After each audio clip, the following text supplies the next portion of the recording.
Hi, my name is Alexandre Wavinier. I'm a senior 3D software developer at Side Effects Software, and today we're going to take a look at the new MPM solver inside of Houdini 20.5. But now, let's take a look at this short clip showing you what you can do with this new solver.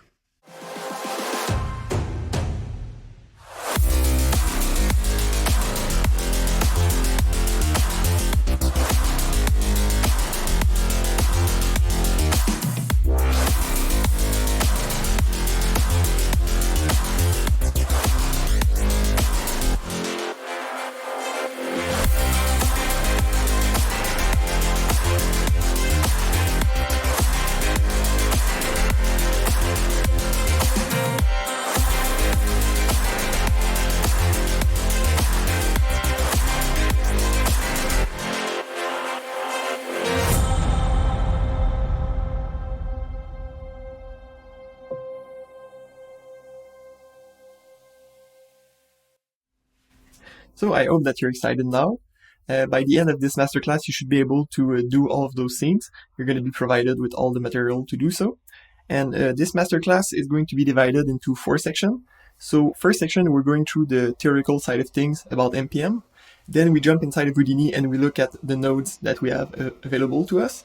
And then we're going to go through all of the examples that you just saw in this clip. And then we look at the tip and tricks and usual troubleshooting regarding MPM. So let's jump into the first part. So first thing first, MPM is very close to Flip. In fact, MPM is an extension of Flip to solid mechanics. So when you look at the data structure, those are very, very similar. So you will get like this blob of material, what you see in yellow here, and you scatter some points inside it. Those points are going to sample and track what is happening with the continuous material underneath. Then those points are transferring data to a background grid. After that, there are some calculations done on that grid. Then the result of that calculation is brought back to the particles, and the particles are finally advected forward in time, and there are some other calculations done on them. If we compare Flip and MPM with something like Vellum, Grain, and position-based dynamics, there are some clear differences. So with grains, you expect all of the particles to be like discrete particles that sit on top of each other, and you expect to see some collisions between each individual particles. With MPM, you have like a continuous material and you have sample points. So points that are there only to track what is going on with the continuous underlying material. So for example, with MPM, if you have 2 points completely stacked on top of each other, this is not an issue. It's only like a waste of performance because you have 2 points doing the exact same task of tracking the same bit of material. But those MPM points, they are not like bits of the material. They are only there to observe how the material is behaving. Here we see the grid representation with the particle on top of them. And then if we go to the meshing step, so let's say, for example, that you just take your points and you use them as, you use their radius to just like create a sign distance field based on the particles, you can get this kind of gap, okay, between 2 points. Let's say this is a frame at rest, but you still have this gap between the material. So you might think that this is an issue of MPM. But in fact, when we look more closely at this particle transferring data to the grids, we see that it's transferring not only to the nearest voxel, but also to some voxels that are more further away from it. So here in the grid representation, if we look at those 2 points, they are both actually sending information to this voxel and this voxel, and they are both tracking what is happening with this bit of material. So if this mass is not too important, and if the gravity force is applied, but the material is so stiff that the volume here cannot be compressed in any way, then it makes sense for those 2 particles to get closer together. And then when you mesh, you see this gap, but this is not a problem from MPM. MPM is doing exactly what it's supposed to do based on the material description and how it's supposed to work. Doesn't mean that you cannot fix that. If you, by default with MPM, you get the size of each particle is half the size of a voxel, okay? But you can play with the grid scale and reduce the grid scale so the voxels get closer in size to the particles. And this would help with this kind of issue here.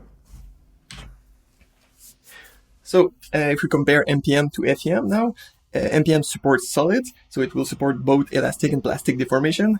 Elastic is the deformation that the solver will try to recover from. So if you have like a block of jello and you're pushing on it, the jello will try to bounce back and recover its original shape, as opposed to plastic deformation. Like if you have a block of snow and you push on it, you're just going to create a dent in it, and it's going to be like the new rest state of this bit of snow. When you do material that actually fracture, with MPM, you have just a bunch of points that are nearby to each other, and this has a very different look compared to tetrahedrals that you would get from a FEM simulation.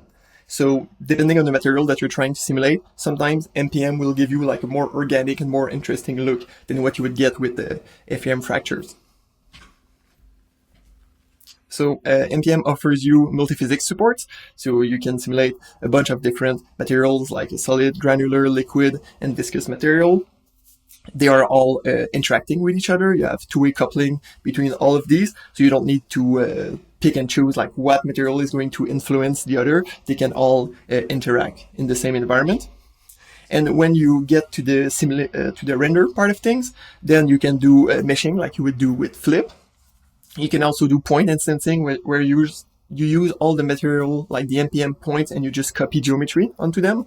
And you can also do post fracturing. This is the most advanced way to do things. It's a little bit more tricky to do, but it's definitely doable, where you're gonna get, like, you start with the geometry, you convert it to points to do your simulation, then you use the last frame of the simulation to post-fracture your original geometry, and then you do the retargeting of the IRES geometry onto the MPM simulation. But this is something we're going to see a little bit later in this masterclass. So as I said before, we have many constitutive models that we call behavior, which describe the different material types that you can simulate. So you have chunky for like snow and soil, elastic for jello and rubber, there's liquid, behavior, viscous, and sandy. So many different materials to pick from. But even if you can do multiphysics with MPM, just keep in mind that MPM is also really, really good at simulating what we call like this chunky constitutive model. So if you look at the simulation on the left, and you look at this big chunk of soil falling down this spaceship, this kind of effects would have been very difficult with previous solver. Like, how would you tackle this? Maybe you do like a bullet simulation of the bigger pieces, and then based on impact or based on what's happening during the simulation, you can convert that to grains and do a velum sim on them. So you would need like to pick and choose different solver and chain them in some way to achieve the same result. Now we can just say, okay, this is going to be like very chunky and very like wet soil, and it's going to preserve those very large pieces made out of thousands of points until they hit something else, and then they dynamically fracture. So this kind of effects is much simpler to do now than it used to be. Okay, now we have to talk about this deformation gradient attribute called F inside of Houdini. So in theory, F is made out of two components. So as I hinted before, we have the plastic deformation, so FP for the plastic component of the deformation gradient F, and FE for the elastic component. They are both multiplied together and they form the deformation gradient. In our case, in Houdini, we only care about FE because plastic deformation is going to update the rest state of the material. So we don't need to track that further because we're not doing anything with it. We're not trying to recover from plastic deformation. So in Houdini, when we say F, we actually talk about FE. And the pros of this attribute are mainly that it captures a lot of things. So you have rotation, scaling, and shear all captured into this 3x3 matrix. It can also, like if you don't need the scaling part of it and the shearing, you can compress it down to a quaternion of 4 float to make it smaller on disk. And from this matrix, you can extract its determinant, you can compute basically the volume of the transformation, and it will help you detect when the material is either compressing or when it's stretching. And stretching can be associated with fracturing, so it's very, very easy to drive secondary emission of debris from this determinant attribute that we call J. And inside of Houdini, you're going to get both JP and GE pre-computed for you by the solver. one con, the main con of this attribute is basically the size. It's a 3x3 matrix, 9 float, so if you have millions and millions of points, it's going to be pretty heavy on disk to cache that every time. But when we go through some practical example, we're going to see ways to get around this. Okay, so let's now just try to visualize this deformation gradient a little bit. So this is a non-rigid transformation with some rotation, scaling, and shearing. This is something you're used to see in Houdini pretty much everywhere. If we do a small MPM simulation of points falling, you can see that if we inspect the deformation gradient on this simulation, you can see like the very nice rotation of the points sliding onto this collider. So you basically get this for free. So that's why I was saying earlier that if you need to render this simulation, you can just instance geometry on it. And you don't have to do any kind of trickery based on looking at the p-scale of the point and calculating how it's traveling to set its rotation. The rotation, scaling, and shear is already present on each point, and you can just copy to points and get nice results from it. So how is this deformation gradient split into this plastic and elastic component? So if we look at this 2D example of a deformation gradient, at the moment it's setting at it's at rest space, so there's no like deformation applied to it, and you can see we have this critical compression and this critical stretch points on the x-axis. Now if we apply a force on it coming from the right and we push this axis on itself, so we compress the x-axis, you can see that we're past this critical compression point. And what it's going to do is all of this deformation happening here is going to be considered as plastic deformation. So all of this is being thrown away. So it's not being like maintained and tracked by the solver because we're not doing anything with that. We're not trying to recover from it.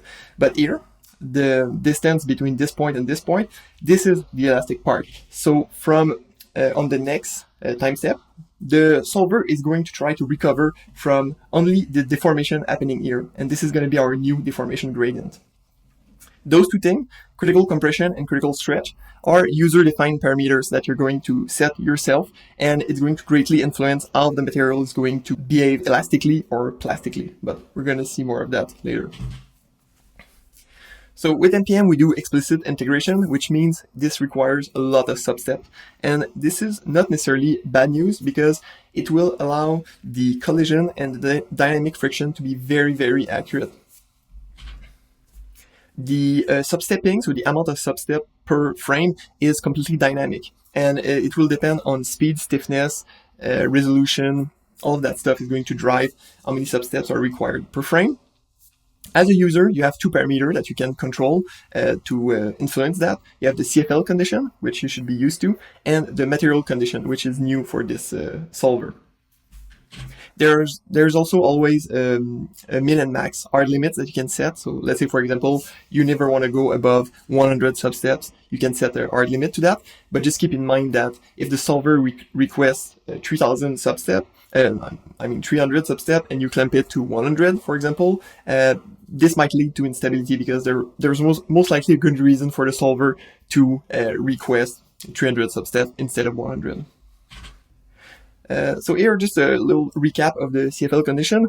If we have a particle that is traveling in space and it's trying to go from that point to that point, and let's say you have your CFL condition set to a number higher than 1, maybe that this particle is allowed to do like 2 voxels in one go. So within a single time step, it's going to be able to travel from this point to this point.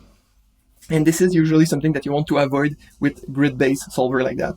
This will either lead to instability or just bad solves that are not going to be very physically accurate.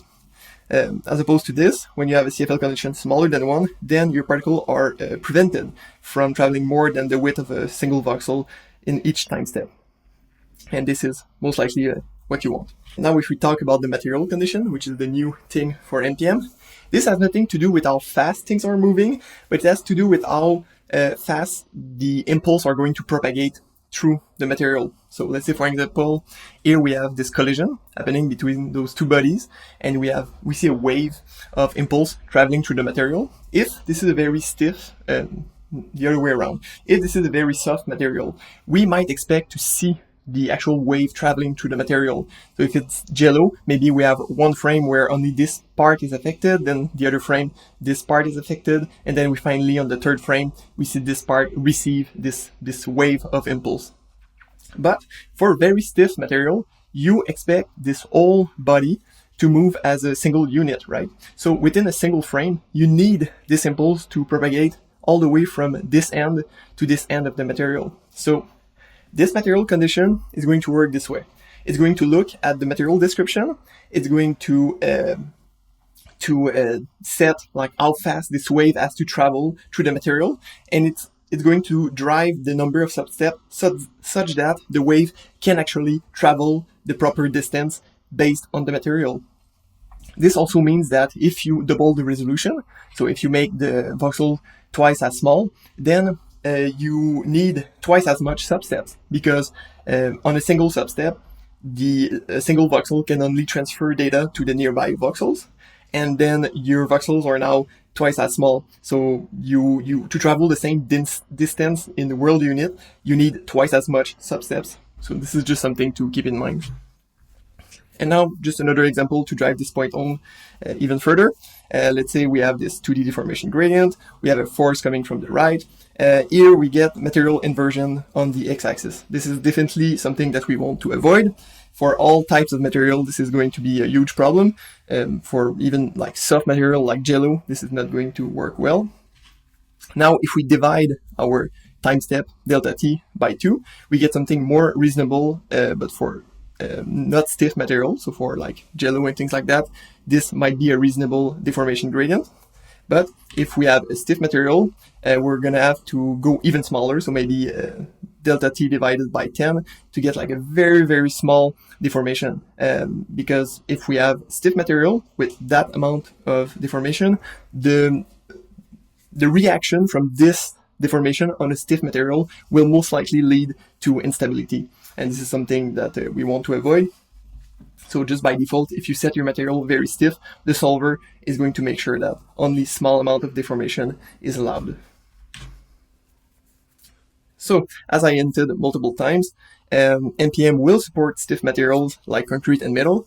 It will require a large amount of substeps, but the cool thing is you get dynamic fracturing for free. So if you have this huge building, you don't need to define where you want things to break. You just basically set the appropriate material properties on it. You let it simulate, and then you need to post-fracture the original geometry using the last frame of your simulation. So this is why this free is in quote. It's just because the setup of doing the retargeting is a little bit more involved than what we're used to with our current bullet workflow, but it's still interesting, and you can get cool results by using MPM to do some destruction shots. This is also something we're going to cover a little bit later in this masterclass. Fortunately for us, the solver is all written in OpenCL, so it can run both on CPU and GPU. It is recommended to run on the GPU, but just know that you're going to be memory bounded, which means that what is going to prevent you from going further in resolution is really going to be the amount of VRAM that you have on your graphic card. So just if you have access to graphic cards with more memory, this would be something to consider for this solver. The background grids are using NanoVDB, which is sparse by default, so that's great. And the rebuilding of this background grid is currently by default done on the CPU, just to give you as much memory as you can on the GPU to scale with more particles and more voxels. But if you want, you can also force this NanoVDB rebuilding on the GPU, but it will limit a little bit the amount of resolution that you can do. So that is all for the theoretical side of things of MPM for now. And now we're going to jump into Houdini and look at the nodes that we have at our disposal. Okay, so here we are inside of Houdini, and I just want to go through the ecosystem of nodes that we have for MPM, just like a very high overview of the most useful parameters on those nodes. So first of all, let's look at the basic node tree that you get with MPM. So right here, I can play the simulation. So we have an idea of what we're looking at. Okay, we have some soil falling with some water. So the MPM solver has 3 inputs. you have the sources, the colliders, and the container. Here, for the sources, you can just pick any kind of geometry. It can be VDB or polygon geometry like that. You go through the MPM source. This will set a bunch of MPM particles to represent the material, and it will also set some point attribute to define the material properties. You can inspect them here as point attributes. Then you can set some color for visualization. Same goes for the other sources that you have. You merge everything together and just plug that in the first input of the solver. For the colliders, it's very, very similar again. It can be a polygonal geometry, it can be VDB. You can just plug that into the NPM collider, merge everything together, and feed that in the second input of the solver. For the NPM container, one thing that you can notice, you have this link here from the container to all the other nodes. And this is because this node is not only setting like the spatial boundaries that you might want to add, but it's also setting the start frame and the resolution of the simulation. So all of these nodes, so the colliders and the sources, they need to be aware of the resolution of the sim so they can properly fill the geometry with points or properly divide the collider into voxels so the correct resolution reaches the NPM solver. So we have two ways to provide this connection between those nodes. You can either just have this dependency link on this parameter. So if I select the collider, you have NPM container. You can just drag the container on here and you have this connection. To visualize this link when you select the node, you can just go to View, and here, dependency link, just show for selected nodes. This is very useful in Houdini in general, so I would always leave that on. But the other way, if you don't like this invisible link, you can just do an explicit link like this. Okay, but I choose, most of the time I will not use this way of connecting the container to the other nodes, just because it makes the network very messy. So in general, I just stick to this dependency link. And we're good. That's all we need. And we get our simulation going like this. If you don't want to set all this up yourself, you can just hit Tab, type npm configure, and you're going to get a lot of example here of what you can do with NPM, a lot of very simple example that outlines many different features of NPM. But the most basic one is this NPM configure. So I will use that almost all the time when I want to create a new NPM scenes, because it sets everything up for you, and it also creates this connection between the container and those two nodes. So after that, if you have a new source, you can just like duplicate this one and you get the connection. Same goes for the NPM collider. So that's pretty much it for the basic tree. Now I want to visit each of those nodes individually and go a little bit more in depth, but just put our attention on the very useful feature of each node for now. So for the NPM source, if I select it, by default, the material is supposed to be snow, like this. This is the default behavior of the node. And the most important parameter, according to me, at least, would be this material preset. So here, if you are new to NPM, you just pick the material you want to start from, like let's say jello, and then you can further refine the attributes that you're going to set on the points. So if I look at our jello here, we get some cool jello bouncing. If I set it back to snow, it looks like that. I can pick also water, for example, and get this other completely different look. And by default, as you'll see, everything is set to emit once. Okay, so emission type once. This is different. Like, this is what you're going to use most of the time, but if you want to fill a tank with water, you're going to use continuous, and this is exactly our other example here. If I select this, our NPM source now is set to continuous. For the emission type, this is using the water material preset, and now if we play this, we have some water being projected onto that rotating pig. You can also see that we have some initial velocity going in that direction. So on the NPM source, here under initial state, we have velocity that is set to go 5 in the x direction. And another thing that you might want to take a look is this Visualize tab.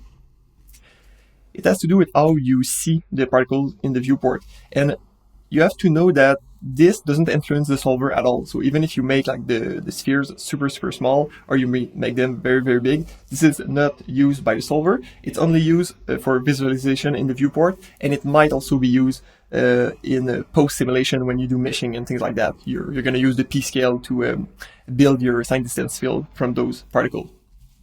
But yeah, just keep in mind this doesn't affect the behavior of the MPM solver at all. So that's the high-level overview of the MPM source. Let's take a look at the colliders. So here, the most important parameter would be this, the collider type. You have three types: static, animated rigid, or animated deforming. So first example is the static one. You get this. So very simple collider. You're used to see that all the time with any solvers. The other one is this animated rigid. So let's say you have static geometry, and then you have rigid transform applied to it, like so. Here, if you set your collider type to animated rigid, you're gonna get something very interesting. So it generates the collider on a single frame, and then it will just provide the appropriate transformation to the MPM solver. And with this information, the solver is able to very precisely interpolate the collider between each frame, and this is going to yield very accurate collisions and friction and all that good stuff. So whenever you can decompose your collider into multiple animated rigid, or if you have like just a single body moving as an animated rigid collider, use this type. It's gonna be your best bet to get good results. In this case, we get this simulation. But sometimes you get like a character, or you have something more organic that you can decompose into a single rigid transformation. Like let's say we have this walking character here. In this case, you go for the last one, so animated deforming. And it's gonna work fine. Like it's less efficient than the other type, but it's not that bad, because when we use this collision type, we're actually doing some interpolation using the velocity field to interpolate the sign distance field between the frames. So it's more accurate than just like jumping from one SDF representation to the next. And last thing I want to talk about is the stickiness parameter. So here you have friction, something that you're used to, but you have this other parameter called sticky. And what it does is, if I set it to 1, by default this is set to 0, but now at 1 you get this kind of behavior where when the collider touches some MPM particles, they are going to stick together. And this is very useful if you have like mud splashing around and you don't want the mud to just slide on top of the collider like it's made of perfect glass. You want things to stick a little bit more. This is really useful. And also keep in mind that this is not bound to 0 to 1. So if you have very fast moving collider, or if you have like a large scene, don't hesitate to bump that up beyond 1. This is going to change how sticky the material is. And same goes for friction. You can set friction to 10, no problem. Okay, so that's it for the MPM colliders. Now the container. So as I said before, this is defining the resolution. It's also defining the start frame, as you see here. And if you look at the result that we're getting from the MPM solver, if I change the resolution here, so if I remove this ×2, now we get more resolution because we have reduced the particle separation. Every time you divide this by 2, you get 8 times more resolution because you're dividing by 2 across all axes. So 2 times 2 times 2 equals 8. So you get a factor of 8 in increase of particles, in increase of voxels. So just keep in mind when you play with this parameter. And you also can define some boundary limits. So if we look at this example here, just going to reset that. So by default, it looks like this. I'm gonna zoom out a little bit, and you don't have any boundaries. the reason for this is because we're using a sparse grid. So this is the background grid are all sparse, so they should adapt to any kind of configuration in space. So you don't need to have boundaries. You can just look at the particles and let them go freely anywhere in the world. But if you do need boundaries for optimization purposes, or if you just need some kind of a collision geometry somewhere to bounce off the particle, you can activate that and say, okay, I want my walls to be closed, and then you see the boundaries. And now if I hit play, the particles are going to be stopped by the wall and just bounce off. You can also set that to delete. So it's going to kill the particles, and you have some cool visualization to know that this wall is in delete mode. And if you want more granular control, you can skip that and go per plane, right? So this one can be close, this one close, and this one delete. So what it's going to do is that those two walls are going to bounce off the particles, and this plane is going to delete them. Just like that. So it can be useful if you need more precision and more control. Now to the MPM solver. So if I select the guy and go in the first tab, solver, we have iteration at first. So timescale, this defines if you want to do like a slow-mo shot, you're going to decrease this value, similar to other solvers in Houdini. Global substeps is set to 1 by default, and it's not being overwritten because this is the DOP substeps. So how many times the DOP network is going to be evaluated and cooked. It has nothing to do with how many times the MPM solver is going to run, right? So this is something that we're going to see a little bit later on. But yeah, the MPM solver is going to run a lot more times than just one. But if you are using the dive target that I'm going to show a little bit later, then if this dive target needs to be evaluated more than once, or if you do continuous emission and you don't want to see any stepping in your sourcing, you can increase this value. But by default, this default of 1 is perfectly fine. Now, those two things, CFL condition and material condition, those are the two things that I talked about in the first section, that are going to influence how the solver is dynamically defining how many substeps are going to be performed per frames. So at the moment, this is the most permissive setup. So it's trying to go for the lowest number of substeps. So if I run the simulation like that, I get this.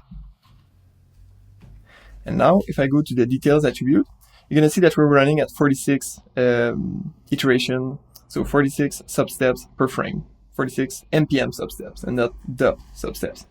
Now, if I decrease this value, so I make it more aggressive, so remember this is looking at the speed at which the particles are traveling. So the solver now is going to be it's going to allow less travel in grid space. So this should increase our substep count. So if I rerun the simulation, now we're running at 52 substeps. Now if I put that back to original and I decrease the material condition, now we're being more aggressive, but not in terms of how the particles are moving in space, but we're looking more at the material description, so how stiff this material is, and we're being more restrictive. So we add more substeps when we decide how many substeps that we want to run. So if I run this again, now we're running at 60. And you also have those clamping parameters. So if I say I never want to go above 55 substeps, for example, and I run that, now we can see that we're capped at 55. And in this specific case, you can see that the simulation is not that bad at all. Like it looks very similar to the previous sim that we had running at 60. So in some cases, you'll be able to clamp the maximum amount of substeps and get some speed improvement. But just keep in mind that if the solver is trying to go with very high number of substeps and you reduce that amount, you can run into some instability issues. Then in the forces, you can set your gravity, you can set some air drag.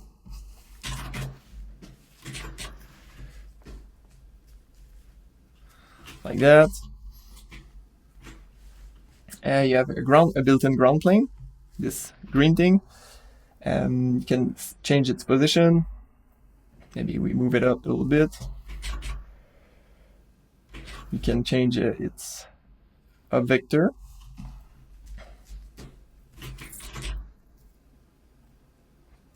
And you also have some rotation control here, where you can rotate it further. You have friction and stickiness parameter, exactly the same controls that you had on the MPM collider.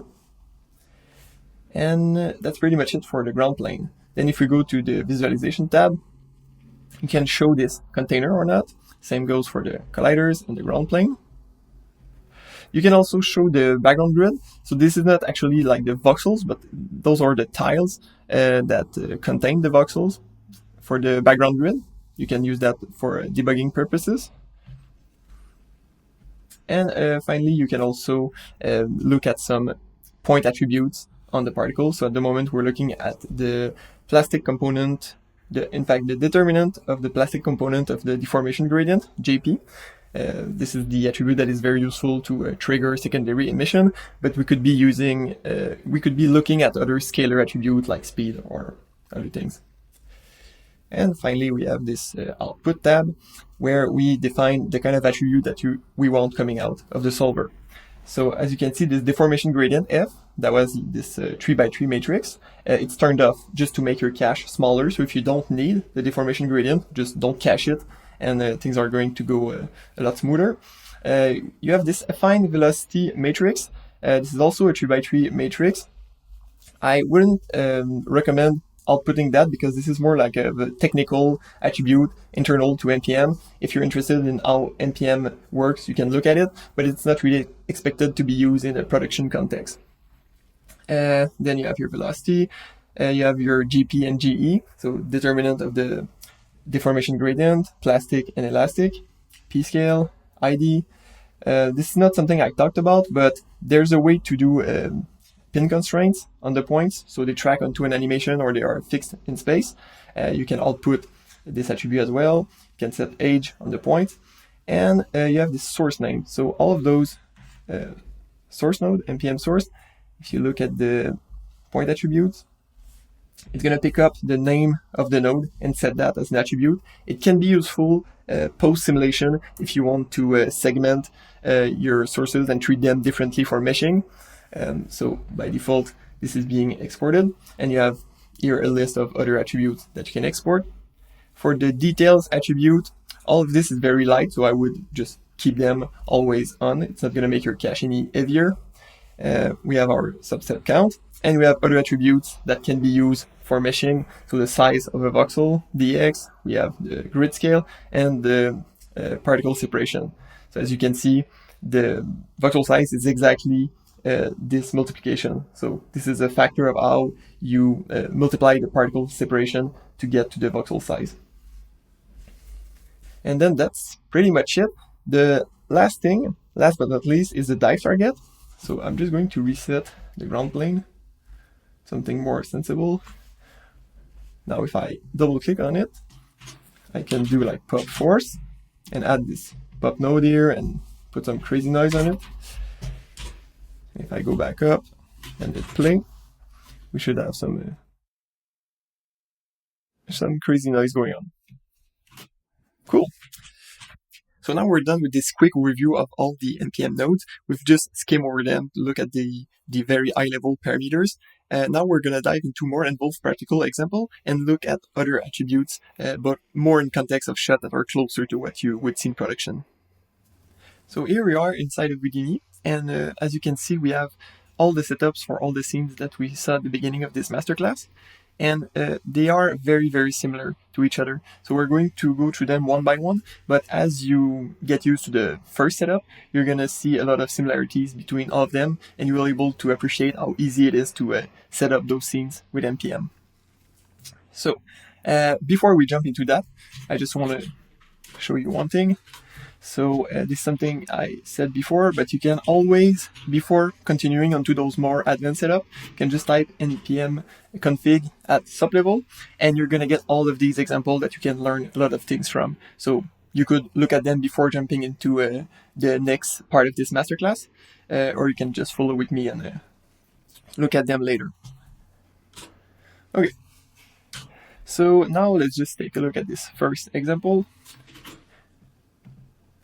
So they are all set up almost identical to one another. So you have the MPM setup in here at sub level. You have the loop network for the rendering part, camera there. If we dive in subs, the setup is pretty much decomposed in this way. You have here model prep, so we just prepare the model for simulation. Here you're gonna have your MPM simulation. After that, we convert that, well, we create a SDF representation of the MPM simulation for secondary debris and meshing for rendering. Here we build our snow representation for the rendering. Here we generate some points to do secondary emission. This is the secondary simulation part. This is just like a simple pop network like we're used to. And those nodes at the end are pretty much just preparing the geometry for being passed to Karma for rendering. So this setup is almost identical everywhere. Here, this node is also present across all setups, and it allows to reduce the resolution so things are more interactive in the viewport and things can run a little bit faster. So there's like a multiplier of 2 apply here. If you want to get like a full resolution as what you were saying at the beginning of the masterclass, just set that to 1 and everything should be full res. Okay, so for now, in this example, we have this mountain, and we want basically to have like a slab of snow that will detach from this area here and that will fall down. So the two things that we need is we need a collider representation of this mountain with this part carved in, and we need the carved area as a separate geometry to do the emission, which is this part here. Okay, so now those are two SDF, but it could be a polygonal geometry or it could be something else. So let's take a look at the colliders first. So we display this. You can see that we have like a very fine pattern, like some lines here on top of the collider. This is because we have another collider, which is this guy here. And you might be asking, okay, why are we having this as a collider? And the reason is, at the moment, MPM doesn't support varying friction as an optimization. So if you want varying friction, you can just decompose your collider into 2 VDBs and set different friction value. So in this case, we just take this one, and we're gonna set the friction to 0.15. So it means that when the snow is going to slide on top of that, it's going to gain momentum, it's going to not be slowed down that much, and it's more going to slide down. But when it hits these parts, like these regions, then we have the friction set to 1. So it's going to stop the snow a lot more and make it roll downhill as opposed to just sliding. So having the collider of the slope decompose this way is going to add more variation in the way the snow is traveling downward, and it's going to be more interesting. So this is the kind of the act that we're doing here. Those two things are getting merged together and passed to the solver. In terms of the source, as I said, we use this slab. We go through the NPM source to generate the material points there. And now I'm going to go through a little bit of the attributes that we have here in more details. So we have the density, the critical compression and critical stretch are the two things that I referred to earlier on in the theoretical part. So if the critical compression, if the compression of the deformation gradient goes above this, then this is going to become plastic deformation. Same goes for the critical stretch. So if the deformation is stretching more than this value, this is going to become plastic. And anything in between those two values, like within the allowed range of elastic deformation, the solver is going to try to recover from this. You also have compression hardening. This is something I haven't explained yet. So this is going to make the material stiffer as it's being compressed, and this kind of makes sense for snow if you think about it. Like if you have like powdery snow, it's going to be very soft and not that stiff compared to other material. And if you push on it and compress it, it's going to become more and more stiff. So this parameter is going to take care of this. As you make it higher, it's going to have more and more effect. For the stiffness, the default value is 1.4 here. For this specific scene, because of the scale, because of the look that we're after, it was cranked up to 70. this is really a trial and error thing. So you just start with the default, just applying the default preset of snow, and then you push it more or less depending on the look that you're after. So in this case, we wanted large pieces of snow to roll down the slope, and we didn't wanted those pieces to crumble into very small bits. So this is the reason why we increased this value. Here we have volume preservation. This is something we will revisit in later example, and yeah, I'll keep that for later, but just keep in mind that this will make the material more or less explosive. So if you want something to, like if you want a ball of snow to hit a wall and really like blow up from the impact, you will increase this value a tiny bit, maybe to 0.35 or 0.4. If you want the snow to just collapse on itself and not generate a lot of energy from the impact, you can keep it at 0.2 or maybe even reduce it to make it the same, less explosive. But I will give proper explanation of that a little bit later. So for now, if we select this, we have all of those attributes being set on the points. And one particular example that we want to play with is this E attribute, which is our stiffness. We want to add some variation to it.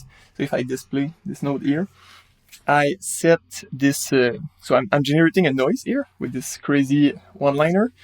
By the way, this is not too crazy. This is just something I use all the time. So you generate a noise at first, and then you add this noise to your position, and then you're going to use this warped position to sample a noise function. And this usually gives you like very nice warped detail like you have here. Then I'm doing an absolute value on that just to make sure that there's nothing negative. And then I'm going to use this noise to multiply the stiffness attribute that we have here. So I'm fitting the noise here between 1 and 5, and I'm just applying that to the stiffness to get a little bit more details, a little bit more variation in the way the snow is configured. And I'm not touching any other attributes in terms of the material configuration. After that, I'm setting some velocity attribute. So here we can see that I'm also adding some noise to this velocity. So there are some patches that are going to go downhill a little faster when we initialize the simulation. And apart from that, here on that branch, what I'm going to do is I'm isolating the very top edge of the material points. And this is because I want those points to be constrained in space to this area. So I basically want some points to stay put and stay attached to the collider. And I want like this edge to be defined by how the snow is going to fracture instead of being defined on how I selected the polygons to generate this patch. So here, this is basically what I'm doing. I'm just looking at the distance between the MPM points and this geometry. And then I'm setting this pin to animation attribute when they are nearby. And we can just, if we want to visualize that,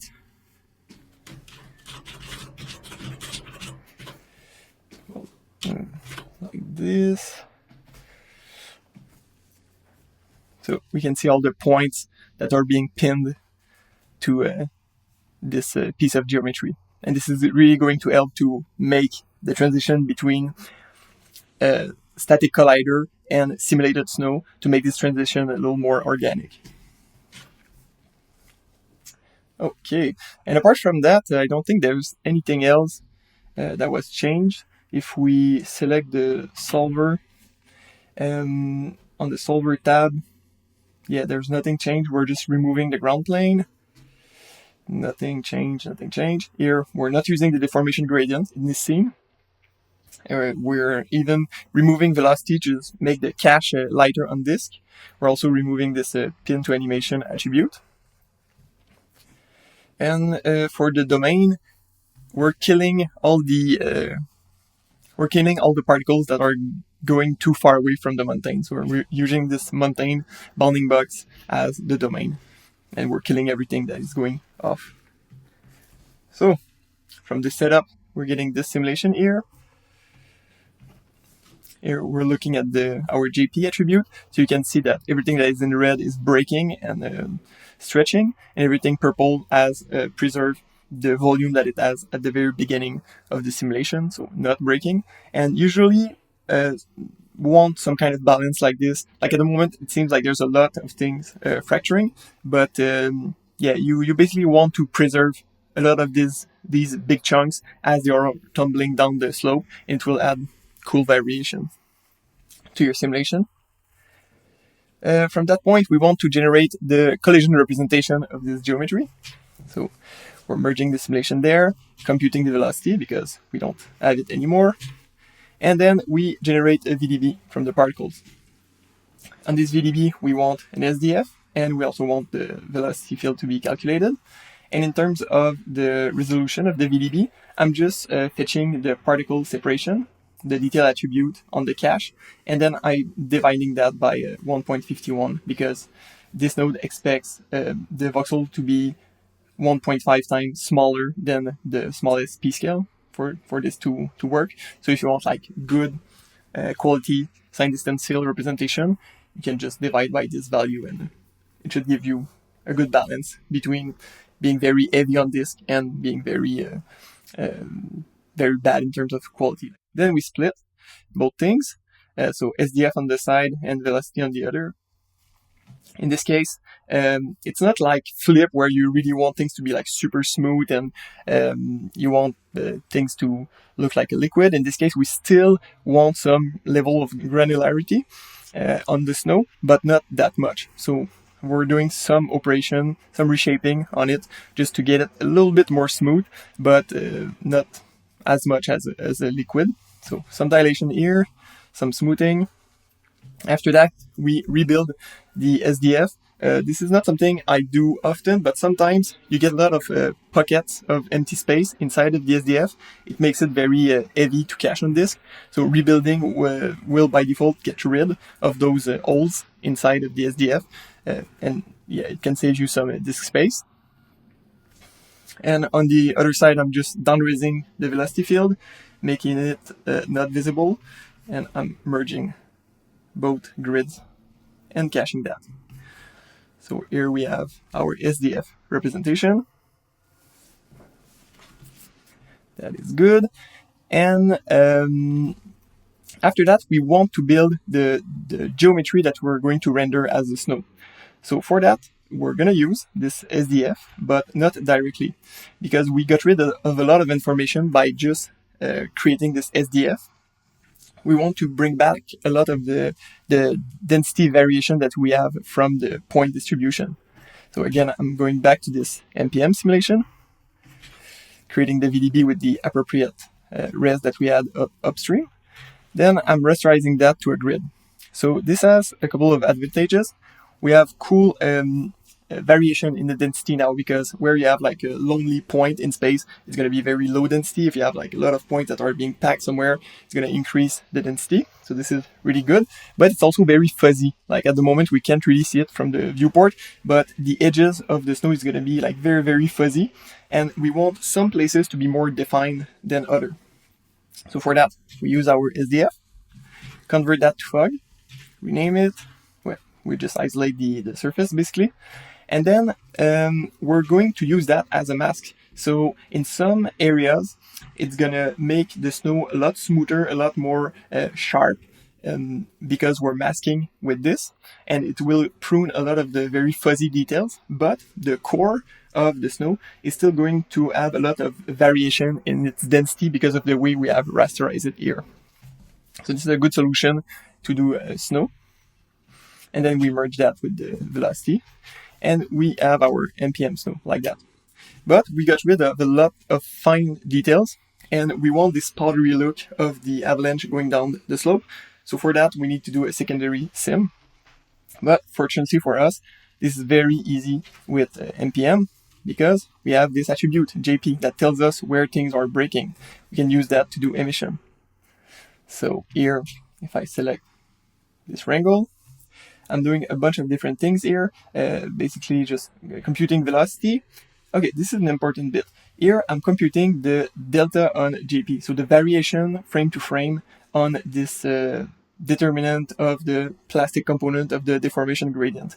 So basically, I'm computing how things are stretching from frame to frame. So if we look at our JP attribute here, so let's say I told you earlier that if this is set to 1, it means that everything is like neutral. Nothing is being deforming, it's not compressing, it's not stretching. But now this is set to 17. So you know for sure that we're going to need to emit some particles.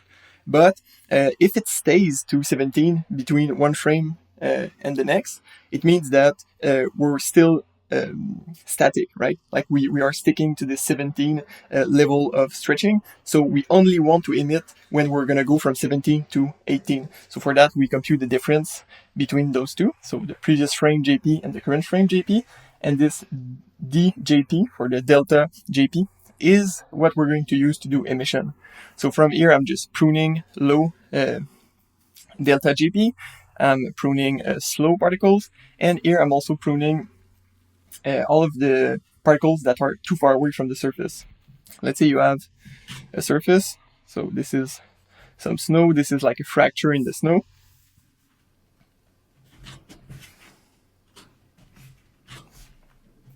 So in this case, you only want particle emission to be very close to the surface, like so.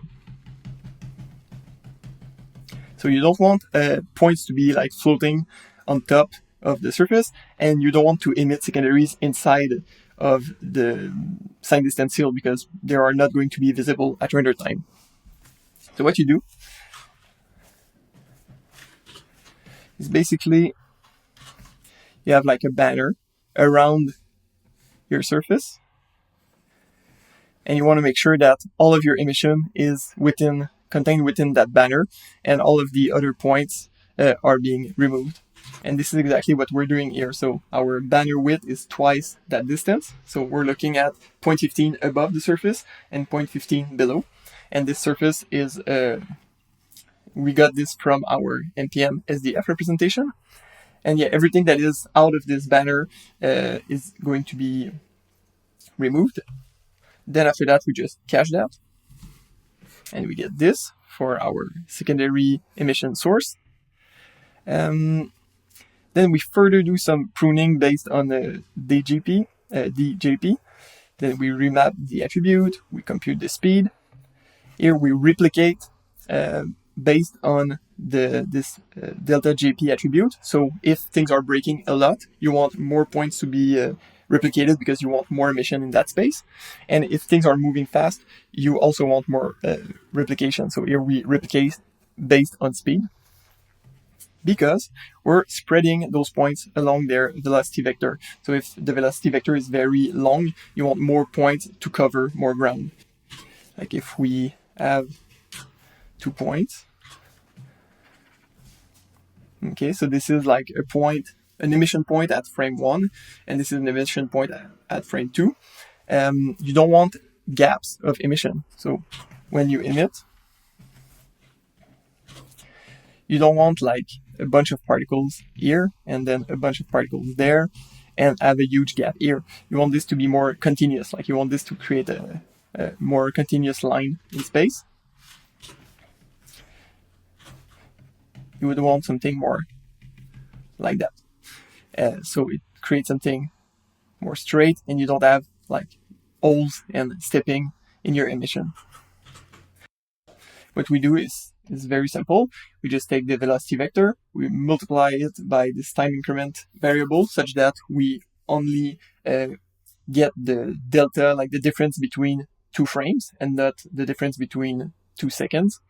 And here we have this random float going from 0 to 1, and this will allow us to spread the particle along their velocity vector. So if I just display that, and enable and disable, and you can see that those points are being pushed forward in space to make sure that the emission is going to be smooth.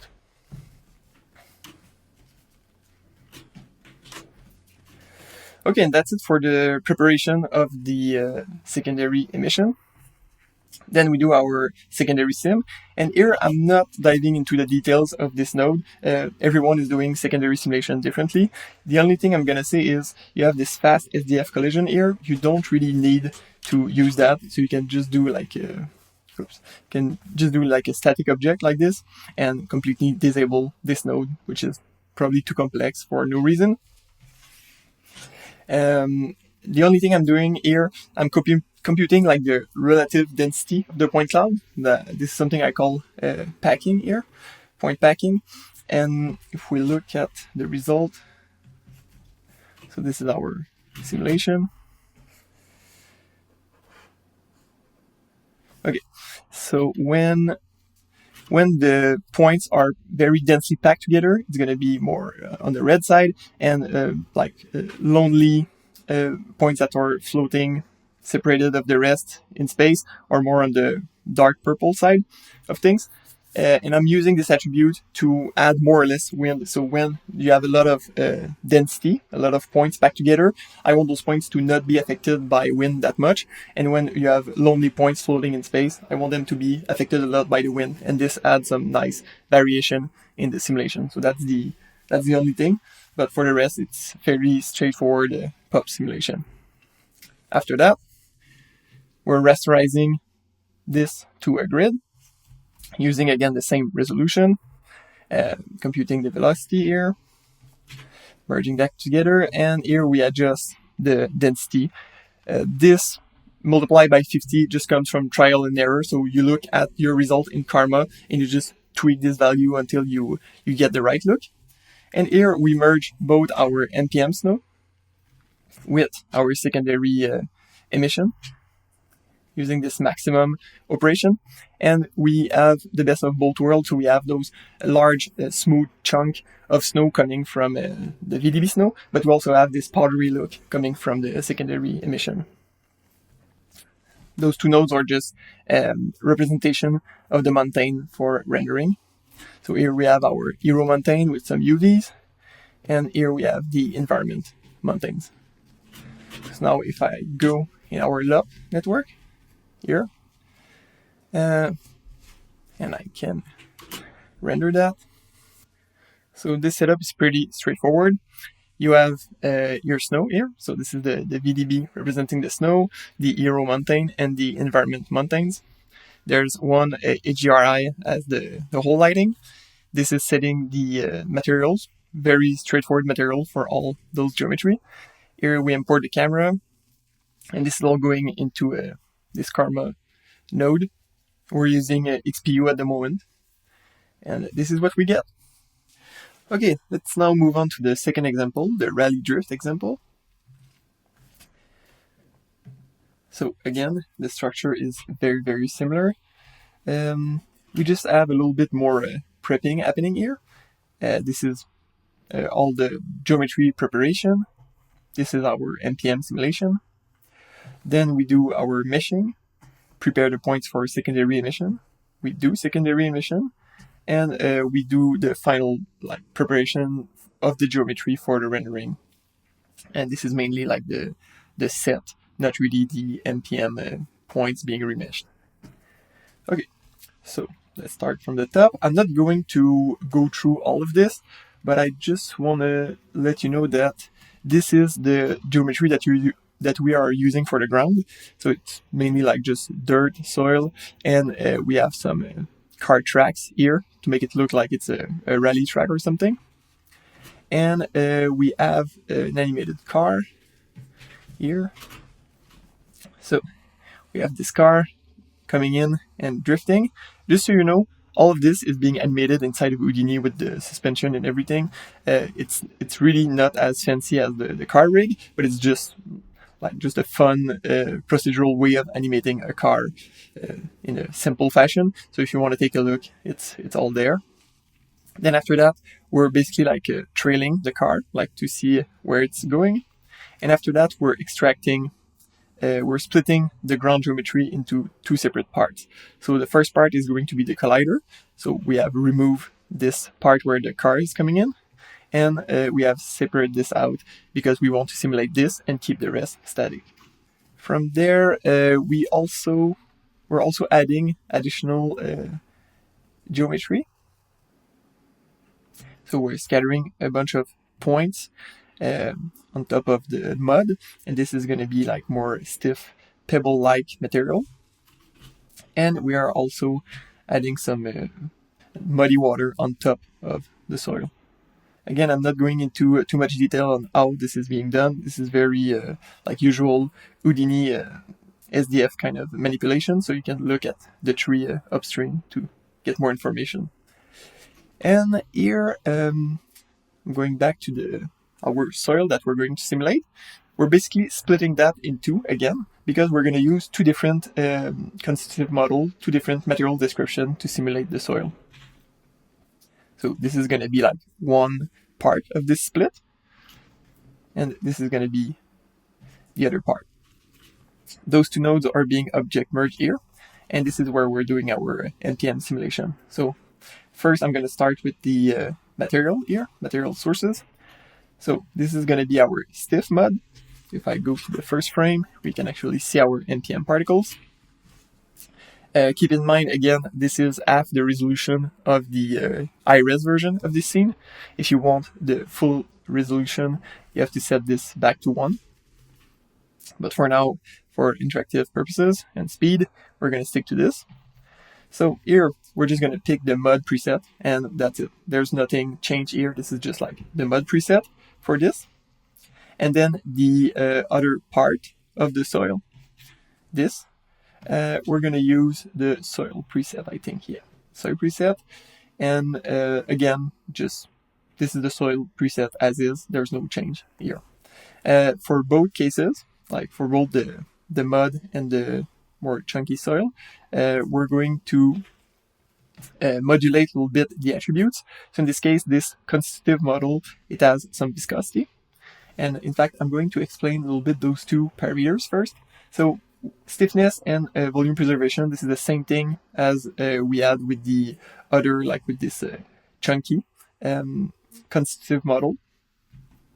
But now we have, with this one, with the viscous constitutive model, we have viscosity and plasticity.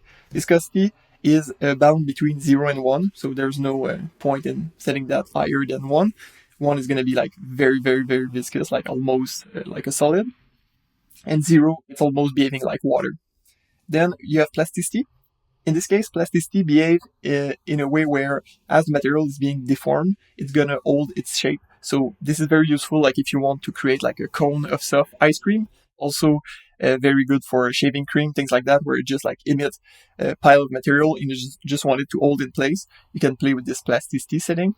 In this case, we want just a tiny bit of it for the mud. And this is not something we're going to modulate here. Here we just want to add some variation to the viscosity to get more details.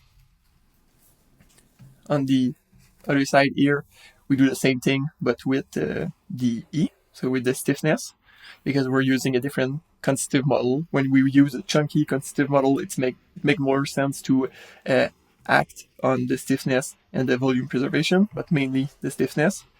But with the viscous constitutive model, acting on the viscosity is going to give us more variation. So those two things together are going to represent our mud. Then if we move here, we have our pebbles, as I said. And here we're doing like a little cheat, because normally if you really want those things, like if we want those points to hold together as one unit, you would need to push the stiffness pretty far. So at the moment we're using the soil preset and we're just multiplying the stiffness by 2. Normally you would maybe use like the concrete preset or something like that, but we don't want the simulation to be super slow. And at the rendering stage, we're only going to copy geometry on top of each point. So we don't really care if this pebble like fracture in the middle, because on one side you're going to have some points with some geometry and stance on it. And on the other side, you're also going to have like separate geometry, and it's not going to create any kind of stretching or any weird artifact. So for that reason, we just stick with a more conservative stiffness, and we know that the simulation is going to go through faster. Then for the liquid, so our puddles, we could be using the liquid constitutive model for this, but we want just a tiny bit of viscosity because it's kind of muddy water. So for that reason, we stick with the viscous constitutive model. This is exactly the mud preset, but we are removing some of the viscosity to make it more like water. Then we have some color just for visualization, and we have that. So we have all of our different materials here. In terms of collider, we have our ground. we really want materials to stick to it, so we're cranking up the friction and the stickiness very, very high. And we're also doing the same thing on our car. So friction not as high, but we really want, like if there's a bit of mud touching the car, we really want this to stick to the car. And here, this is very important to also use the animated rigid and not deforming. Our car can be separated into multiple colliders. So if I just play this animation a little bit, and we go closer. So you can see the individual bounding box for each of the VDB. And if I play this, you can see that the tires are actually being transformed frame per frame from a single SDF. And this is exactly what we need if we want the mud to be splashed in space with very, very accurate collision, very accurate friction. All of the splashing and the details from the mud is going to be generated by this dynamic friction. This is not the kind of detail that you would get if you would just pick animated deforming. After that, we have just a simple box here defining what we want as our domain, to limit the space where we're simming, and we're just going to delete everything that goes outside of those boundaries, like so. In terms of the solver itself,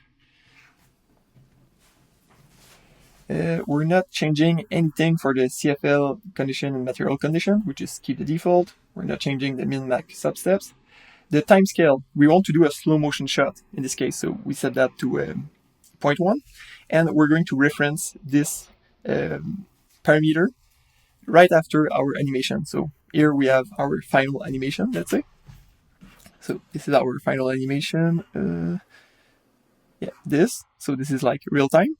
And then we want our slow motion version. So we just like reference this, we multiply the frame by the time scale on the MPM solver, and we get our slow motion timing correct, like so. So that is one thing.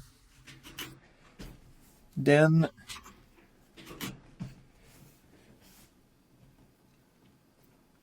we are simply disabling the ground plane. Nothing happening here.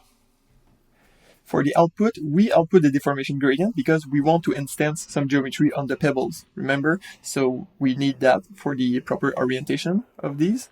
We're not caching the velocity, and we're not caching pin to animation, but in this case, it doesn't change anything to have it checked on or off because there's nothing pinned here, so this could be safely ignored. And yeah, that's it. Before caching, what we do, we convert this 3x3 matrix, so our deformation gradient, we convert that just to a simple quaternion, simple orient, because we don't really need to have like the local deformation of each pebble that precise. So if we just have proper orientation of the pebbles, it's going to be perfectly fine. So we do that, and then we kill the deformation gradient just to make our cache lighter. And then if we cache that on this, we should get something that looks like that.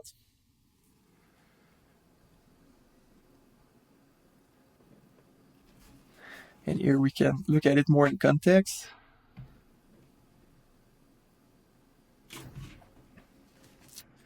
Cool. So we have our like huge, large clump of soil being thrown in the air. We have finer details coming from the combination of like viscous, almost liquid-like material and this more chunky material of soil. And it creates like a very rich level of detail across the simulation. Then when we're done with this, we go to the meshing step before rendering. So here what you have is exactly the same thing as we had with the Avalanche, so just like defining the SDF for the MPM simulation. But here we're going to do like the MPM soil, then we're going to do the water, and after that we do the pebbles. So first the soil. Here we just isolate all the points that belong to both the mud, like the more muddy part of the soil, and the more chunky part of the soil, like those two. Basically, those two nodes are being merged here, like those two sources. They are being sourced by using this source name. Then after that, we convert them to SDF.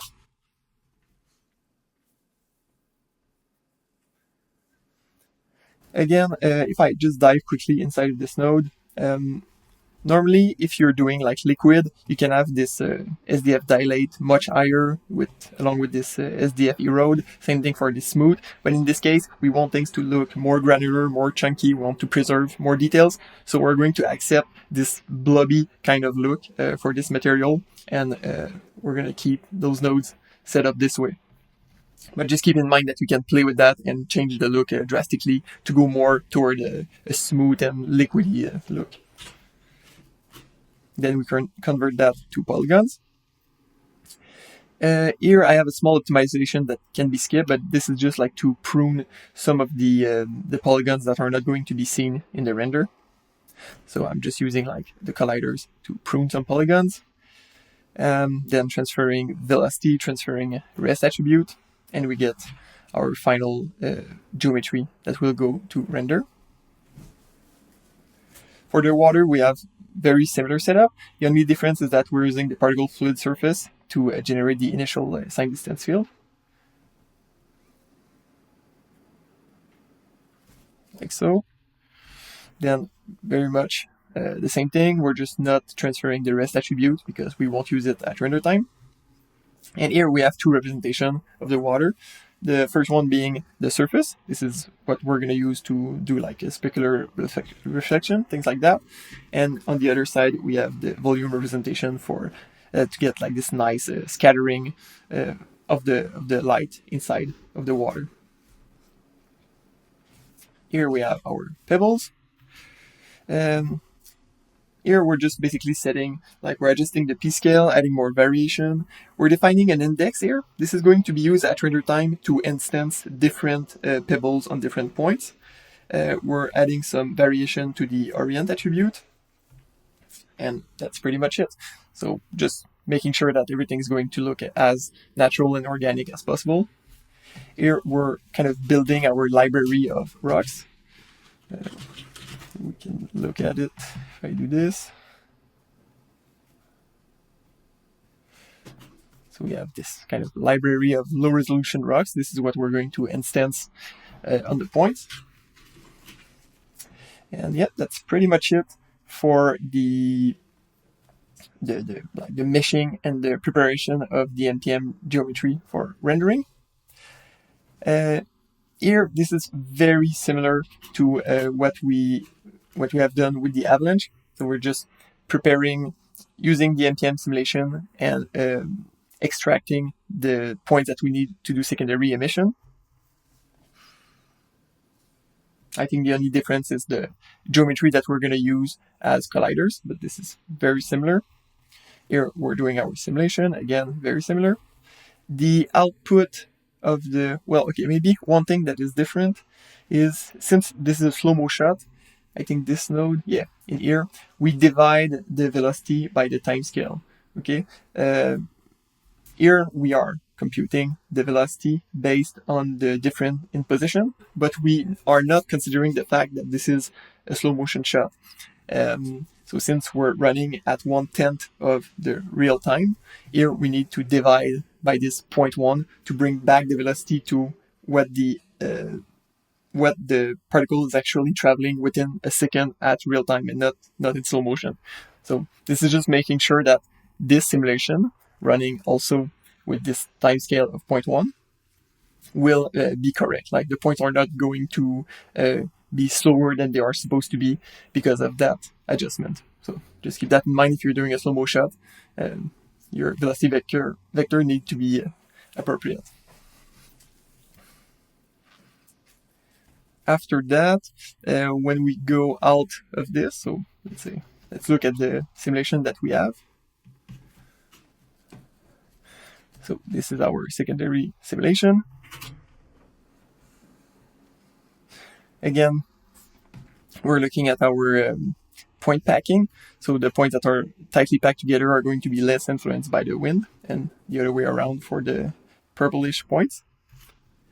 Here we're splitting half of the points to be rendered as soil points, so more like dirt, like brown and opaque points, and the other half is going to be rendered as clear water. And when they are combined together, it's going to create something interesting and add some variation to the secondary sim. And finally, as I said at the beginning, here we just have our final geometry for the environment that we're going to render. So this one is the static soil. We get this to render around our simulation, and then we're scattering a bunch of points on top of it to render as static pebbles, just to bridge the gap between the dynamic pebbles and the rest of the ground where there wasn't any pebbles scattered at the beginning. Now it should be more uniform. Let's now jump into our lock network. Okay, so here if we look at each of the elements one by one, okay. So here we have our dynamic pebbles. So what you basically need to do is you merge your pebbles, like your rock geometry from subs. This is being merged in here. Then you create a collection, and each of those instances are going to fetch in the points, so the MPM points that you want to instance pebbles on them, and they are going to use this collection of rocks to copy the geometry onto them. So you have your dynamic pebbles here. Here we have our static pebbles, like so. Then we have our MPM soil.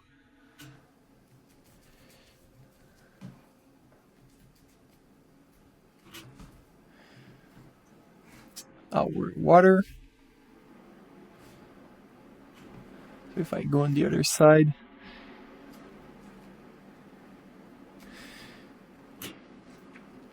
we get both the specular reflection and the cool scattering from the volumetric representation of the water. And as you can see, for now the water is very, very blobby, but this is fine because, as I said multiple times, this is the half-res version of the final shot. So if you set it to the high-res representation, if you set the red node to 1, then you should get like a much smoother surface here.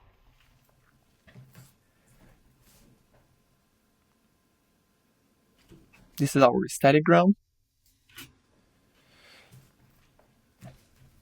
And we have our soil points from the secondaries, those more opaque dark points. Then we have our droplets of water. All of them merge together. You get this nice pattern with a lot of variation. And then if we look at everything together through the render camera, we get this. Again, this setup is pretty simple in terms of material. Those are very, very straightforward. Like just one material for the water exterior, the interior of the water, like this for the volumetric representation of the water. Then you have one material for the soil. I think this is also used for the pebbles, and then one material for the car. After that, for the lighting, it's just a simple HDRI, and the camera is being merged in, going through a Karma loops. And that's it for this. That's it for this shot. So now we're gonna take a look at this ship breach thing. Okay, so first of all, we have the spaceship coming out of the ground. Then we're going to use the animation to generate the ground. So first, we just trail the motion, like so. We have the full animation path of our spaceship. And then we're going to build our ground from there, just to make sure that we cover all the necessary area. So we basically have this. So this is just like the signed stencil representation of the ground that we want to simulate. Then we split it to have, on one end, the static ground that we're going to use as a collider, and then here we just use the trail motion of the spaceship to cut out the area that we want to simulate. So this is going to be simulated with MPM, like so. In terms of the MPM simulation itself, so it's happening here. For the the material points. So we go to our MPM source. We're basically just using the soil preset. So we're making the compression hardening a little bit higher. So again, this is when you have compression happening, it's going to make the material stiffer, so it holds more together and it can fracture more easily. And we also crank up the stiffness quite a bit because we really want those large chunks of material to hold together. After that, this setup is a little bit different than what I used to do normally. Here I'm computing some, I'm just warping the points, and I'm going to store this warped position as a rest attribute. And then I'm using the attribute adjust float to modulate the stiffness of the material. So here we're adjusting the stiffness, E. We define the range that we want to have as output, and we're using this rest attribute. Then after that, I'm using the top layer. So this is what this is the layer sitting on top of our MPM points. And I'm going to use the distance between this top layer and the points to define what is going to be the grass layer.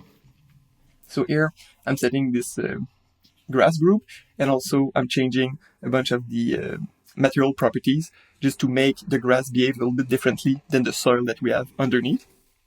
And all those values just come from trial and error. So just you start with the preset, you run a couple of versions, and you just make it more or less stiff depending on the kind of chunks that you want to see in your final simulation. Then I'm setting some colors just as visualization. This is not going to be used directly at render time, but just to see with our sim. Then in terms of the colliders, we have the spaceship. It's using our animated rigid collider type just to make it very precise.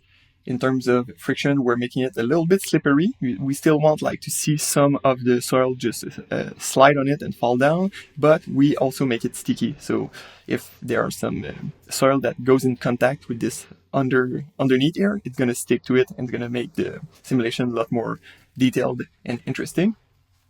On the other side here, we just have very high friction, very high stickiness, just to make sure that all the material that falls on this stay put when it touches this area. And one thing to note about the animation of the spaceship, if I just follow this link here and space G, one thing to note is if I disable, so here we have the rotation and translation up. If I disable this and we only look at this shake node, so this is interesting because you're going to see this is a very, very subtle motion. So just a very, very subtle shake. If we don't have this node, and you can test that, you can run a simulation without this node, and you're going to see that you're going to have a very large buildup of material on top of the spaceship that will never crumble and that will never fall down. So one of the ways I found by playing with it to get this thick layer of soil to break progressively and to give me very nice detail throughout the animation is to have this shake. So here there's an animated parameter. So we have a peak at 175 where it's going to shake the most. And then after that, we're just fading on each side.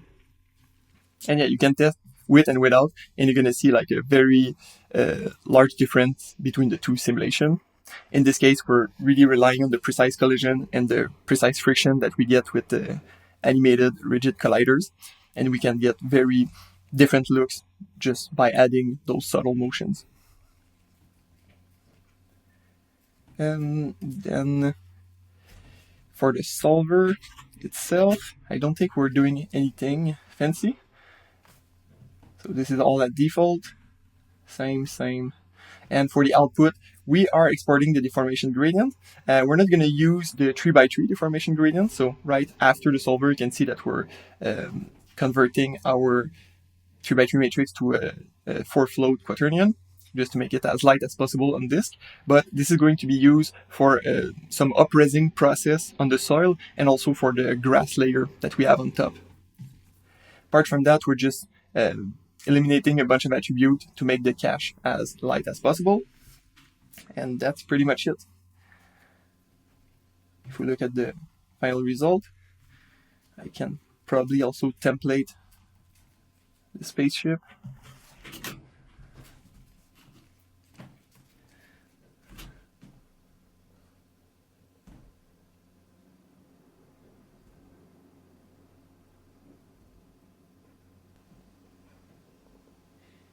And you can see, like if we take a closer look at this piece, this is definitely the kind of large pieces that is hard to keep together with other solver, like solver based on a position-based dynamic. It's very tricky to keep like a very large piece of material like this to preserve its shape before it hits something else.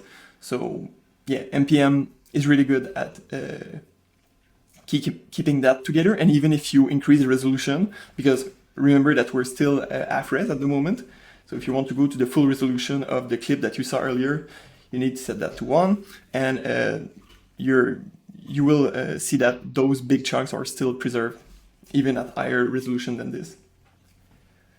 So that's it for the MPM simulation. After that, we have our usual SDF representation of the MPM sim. On the right side here, we are meshing this, and so we're just going to render that as a polysoup. So here I'm isolating the surface. After that, I'm converting that to polysoup. And you can see that a lot of the polygons have been removed inside because I'm using all of these colliders as a mask to prune all of the polygons that we're not going to see in the final render, just to make it lighter on the VRAM when we render with the Karma XPU. Then transferring the vel, the velocity, transferring the rest attribute and the grass attribute. This is going to be used at render time. And that's it. That's it for the meshing process. Then on the other side here, we're doing something interesting. Like if we look at our mesh here, well, this is still half-res, as I said, but even at full resolution, this will be pretty smooth and it will look not as detailed as what we're looking for. So one trick is maybe we can use the MPM points. So if you take these points, so we can use these points and maybe instance some geometry on the point to up-res the surface of our fracturing soil. But if we use all the points and we copy geometry to it, we might run out of memory, it might be too heavy to render that. So we kind of want to isolate just the points that are sitting exactly on the surface of our soil. So here's what we're trying to do. So we have a piece of material. So this is on frame 1, for example, and this is the same piece of material, but on frame 10. Okay, so we have like a big fracture here. What we want at frame 10 is to have some pebbles that are being instanced on the surface here, just to up-res the detail a tiny bit, just to have more geometric details. But as this is fracturing, we don't want to see points appearing and disappearing. We want this to be completely consistent throughout the frame range. So what we need to do is to solve such that, okay, on frame 1, we know that this is what we need. Like this is the surface. But if you solve all the way to the final frame, you also know that you're going to need some points here. But all the other points, so if you have a point here, or if you have a point like floating far away from the surface, you basically want these to be eliminated, because if you keep those points in, it's going to use a large amount of memory. Like if you use all of your MPM points to instance pebble at the render times, it's going to take a lot of memory. So you don't want that. You just want to isolate the minimum amount of point that you're going to see sitting on the surface. So this is basically what we're trying to do inside of Houdini in the subsolver. I can show you in the solver how it's done.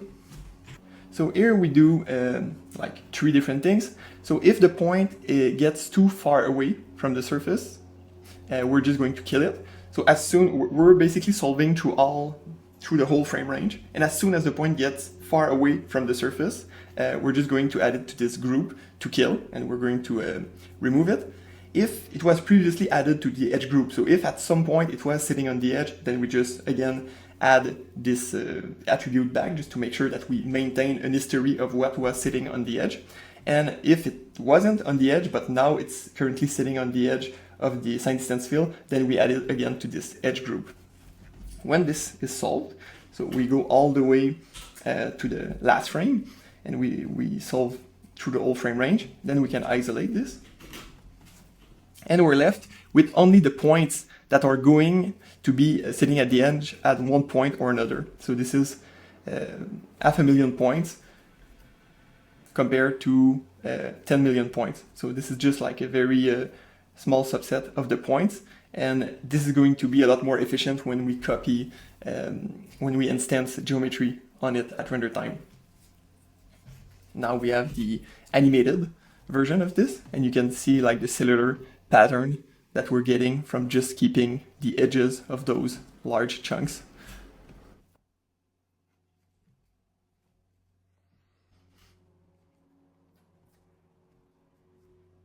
This is our usual prepping of the emission point for the secondary emission. So this is very similar to what we saw already.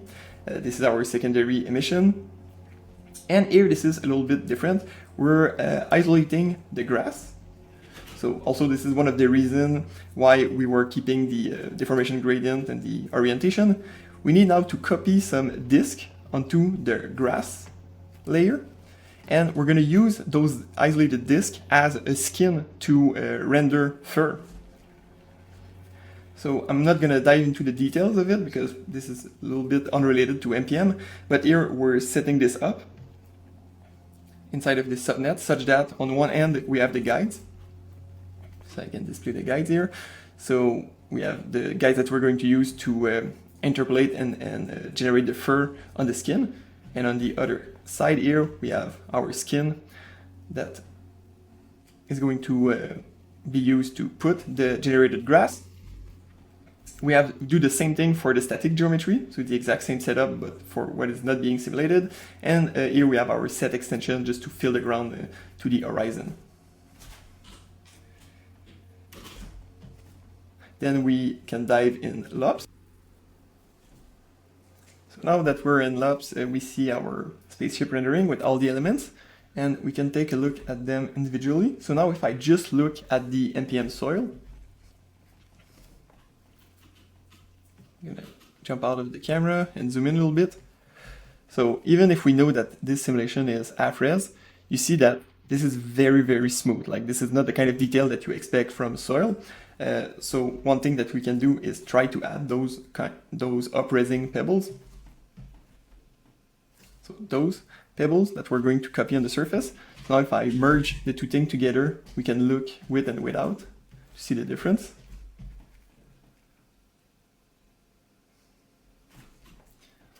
So this would be with the added pebbles. So it's not like a huge change, but you can see that it's adding some high frequency detail. And all of those pebbles are going to stick perfectly to this surface. So this is going to be fine. And now if we remove it, you can see like this is much smoother and we have less visual details without them. Apart from that, we have our secondary emission here. Just small sphere with color based on the rest or UVs, I don't exactly remember. And here we have our grass.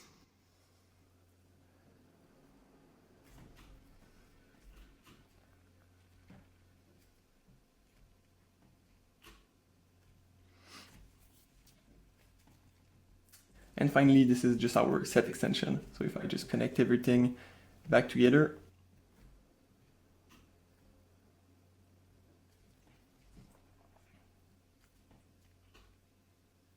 we get this.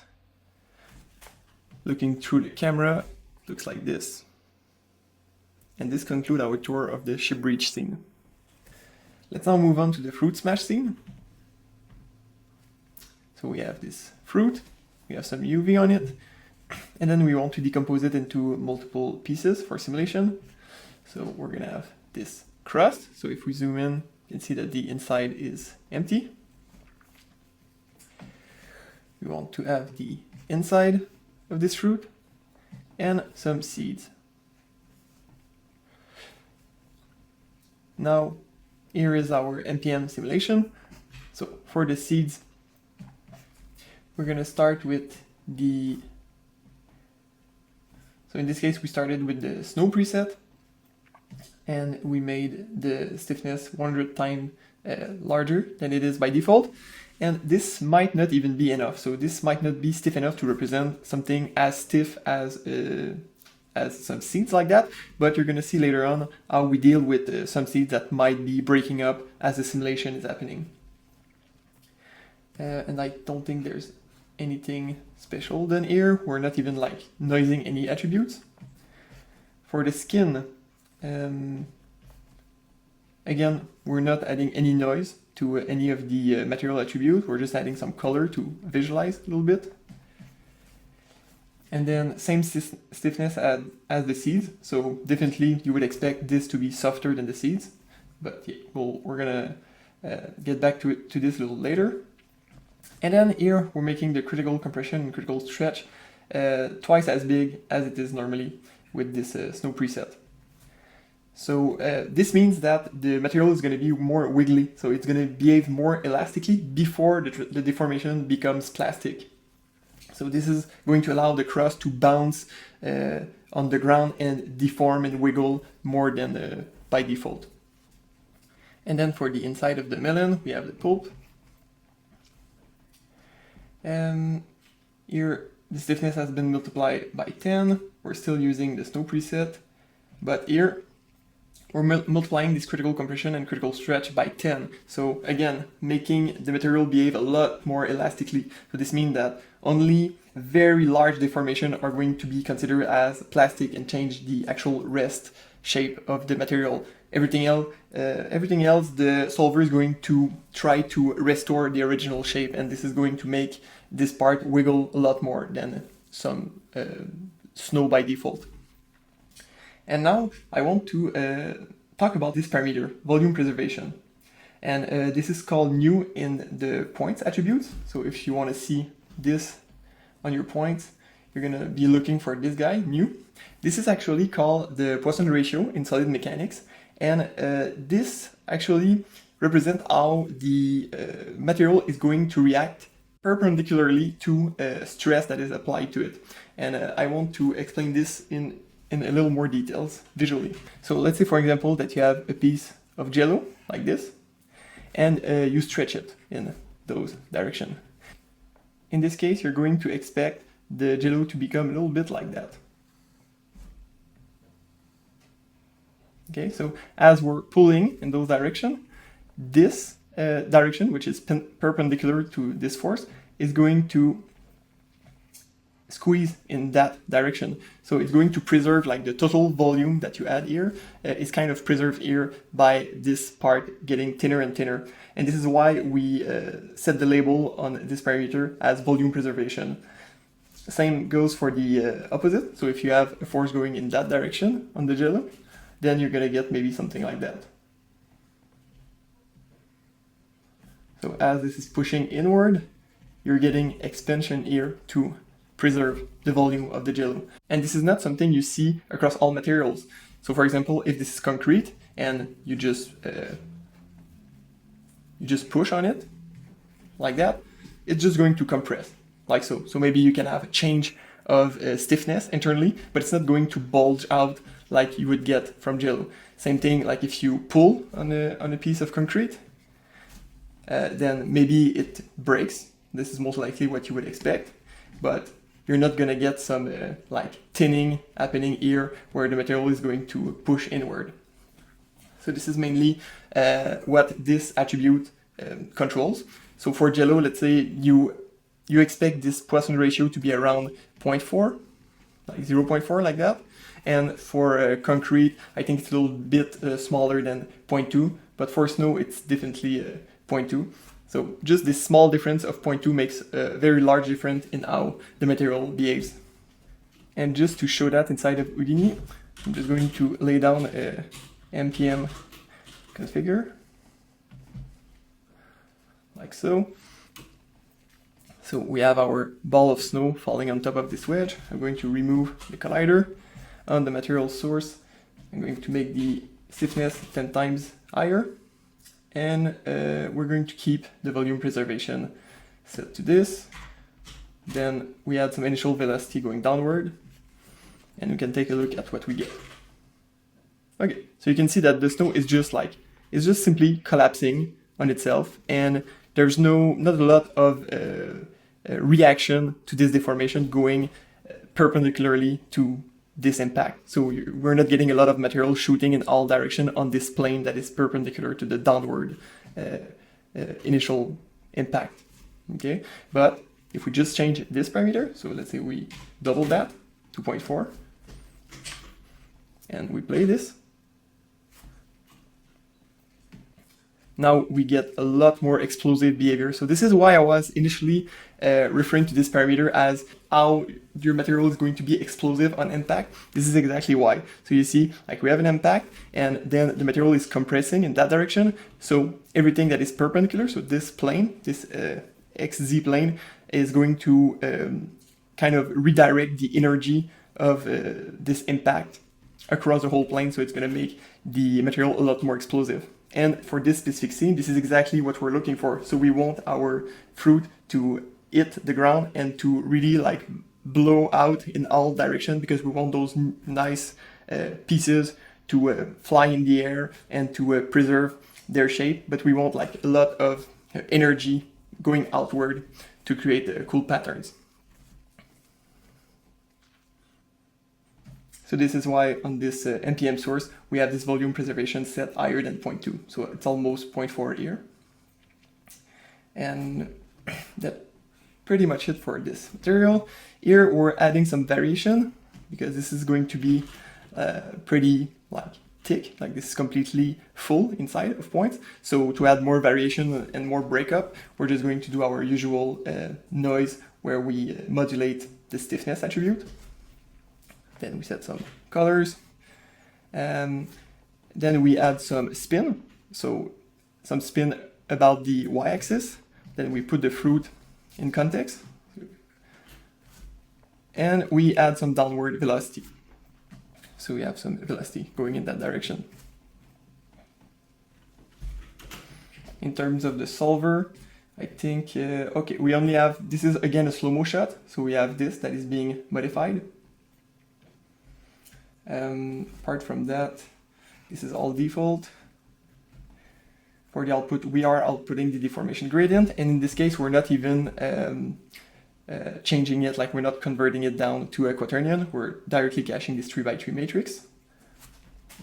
A little bit of attribute cleanup here, and this is being cached. Now, if we look at our result, we get something like that, where the fruit is hitting the ground and we have this huge explosion with all the pieces flying in all directions. And this is exactly the kind of, it really depends on what you're after, but in this specific scene, we really want this to have a lot of energy going in all directions. So this is good. Here we still have our usual SDF generation setup.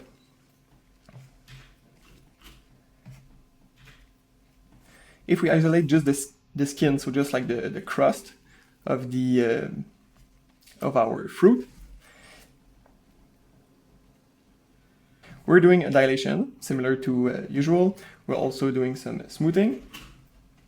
The one thing that differs is we're going to apply a second smoothing operation because we just want this area, so the flat area of the crust, we just want this to be a little bit smoother, but we don't want to affect the edges here. So what we're going to do inside of this subnet, build stretch mask. So here we just isolate the points that are stretching based on this JP attribute again. And then we generate an SDF from it, we dilate it, we create a fog volume out of it. Then we use that as a mask to prevent the smoothing to happen on those edges. So anything that is fracturing and stretching is not going to be smoothed more, but this area is changing. So we can see it if I go before, after, we see that the surface is a lot smoother now. Then we do another erosion as usual, and we finally convert that to polygons. And you can see that this is a lot smoother than these edges. After that, we need to transfer UVs, but there's just a little thing that we need to be aware of when we do this. We have different UV islands. So if we look at the original geometry, this guy, if we go to the UV view, you see that we have 3 different UV islands. So we cannot transfer the UVs just with a simple attribute transfer, because when we're crossing this boundary, going from one island to the other, we're going to get very weird artifact in the UVs. And I can show that right here. If I go back in the viewport, you can see here we have a seam coming from, this is one island and this is another island, and you can see that the transfer between the two is really, really bad. So we need to treat each of the UV island separately to avoid this. So this is exactly what we do. So here we have our MPM point cloud sitting at rest. So we're going to transfer, in fact, we're doing the transfer here of the UV and the class attribute. We're having like one class, one unique class per UV island. And here we can visualize the result when this is transferred to the point. So at the moment, this is fine because we have each point is being projected with this array operator. It's projected to this geometry, and each point can only pick a single UV island. So we don't have any like interpolation issue. The issues are going to happen when we transfer to the mesh, because we have like a single polygon that could be sharing two different islands, and this is what we want to avoid.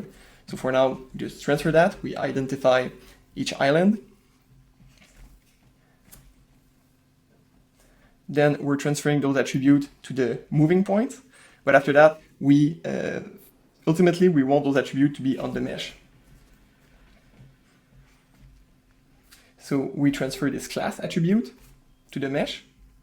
And then we go into this for loop where we're going to iterate through each of the island. So let's say this is one of the island where this is one island, this is one that has been pruned out, and this is another one that was removed. We inside of the for loop isolate the same thing but for the points, and here we do the UV transfer on the mesh. And proceeding this way, we can zoom in on the boundary between the two UV islands, and you can see that now we have like a clean cut between the two UV islands as opposed to what we used to have here without this trick of going through the for loop. And after that, we convert everything back to polysoup. Then we just transfer the velocity as usual. Here there's nothing specific to say, just meshing the pulp. So meshing this part and transferring the velocity at the end. We get this. And for the seeds, there's going to be something different. So for the seeds, what's happening is that we have the level of stiffness of the seed is not that high, as I was explaining a little bit before. So here we have to identify the seeds that are breaking up, and this is going to be done inside of this subnetwork. So if I dive here, and we look at our input, so we have our points at rest that represent the seeds, and we have our seeds geometry. So first of all, we're just going to transfer a class attribute to identify each of the seed, like an ID, and here we can visualize this ID. So now we have some points, like each point have been associated to a single seed. Now from there, we just like transfer this attribute and make sure that it follows through.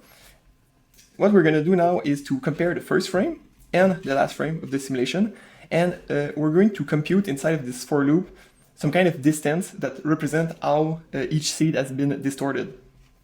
So here, for example, we pick this seed. So those are some points that represent a single seed in the simulation. Here we just like create an oriented bounding box. Here we compute this distance, which is basically like the sum of the edges that start from point 0 to all of its neighbor. We do the same thing, but with the deformed. So this is like the last frame of the same seed. In this case, you see that there's not a lot of distortion. It's pretty much all at the same place. So when we compute the oriented bounding box and compute the distance, it should be very similar to what we had at rest. Then we compute this difference, this relative difference, and you see that this is very small. So this means that this seed is most likely going to be preserved and not deleted. So now we just transfer that onto a single point that is going to represent our seed. So that was for the right branch here. And the other branch here is basically like gathering all of the, like it's averaging the position of, so let's say this is like another seed. It's averaging those positions just to have one centroid that represents the seed. Then it's taking all of the orient attribute and it's storing that inside of an array. This array here with all the orients of all of those points. Then we're transferring that to a single point, both the position and the array of orientation. Here we're going to, this is probably not the accurate way of doing this, but we're going to average the rotation of all the quaternions. So we just like make a one single orient out of the array of the orient that we add. This array here. So we're just converting that to a single orient attribute. And finally, looking at the diff attribute that we computed here, we're going to prune out all of the points that we consider to be broken. So they have like separated during the simulation, and we only want to keep the seeds that are not breaking apart. So we used to have like a little bit over 10,000 seeds, and after this operation, we're left with close to 9,000 seeds. So not that bad at all. And after that, when we have those centroid, this is going to be very similar to what we're used to do with the bullet. So we use like the transform pieces to instance those seeds. So this geometry, we instance it using the class attribute to identify each seed, and we just retarget their position with these transform pieces, like so. So this is going to be the geometry that we render for the seeds. And finally, we have just the same setup that we used to have. So we prepare the emission points for the secondaries, and we do the secondary simulation here. So in this case, it's just going to be like droplets of water to add this high frequency detail that we want to see in this kind of sim. After that, if I jump in LOPS, so we have this scene. And again, I can look at all the components individually. So we have our pulp.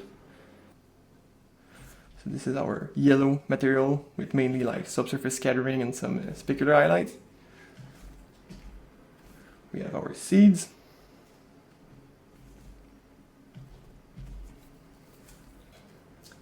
Then our skin.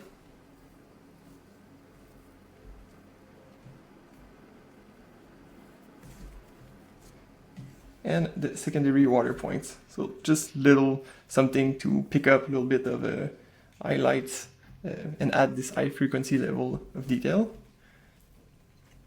And we have a grid for the ground. You can merge everything back together. A simple HDRI light for the light setup. And then if we look through the camera, you get something like that. And this is what concludes our tour of this fruit smash scene.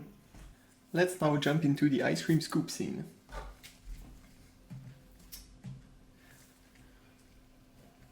So this scene is going to be a lot simpler, I think, compared to the other one. So we start with this animated spoon, and we're basically going to grab some ice cream. So this is our ice cream, this is our spoon, and we're just going like that, grabbing some ice cream. We want this to like swirl inside of the spoon, and then this gets dropped down inside of this cup. So this is where the ice cream is supposed to fall in the end. So pretty simple setup. The only thing that we need, well, first of all, we take this ice cream and we split that into two different parts. So this is going to be like our static ice cream. We don't need to simulate that. And this is going to be our dynamic ice cream.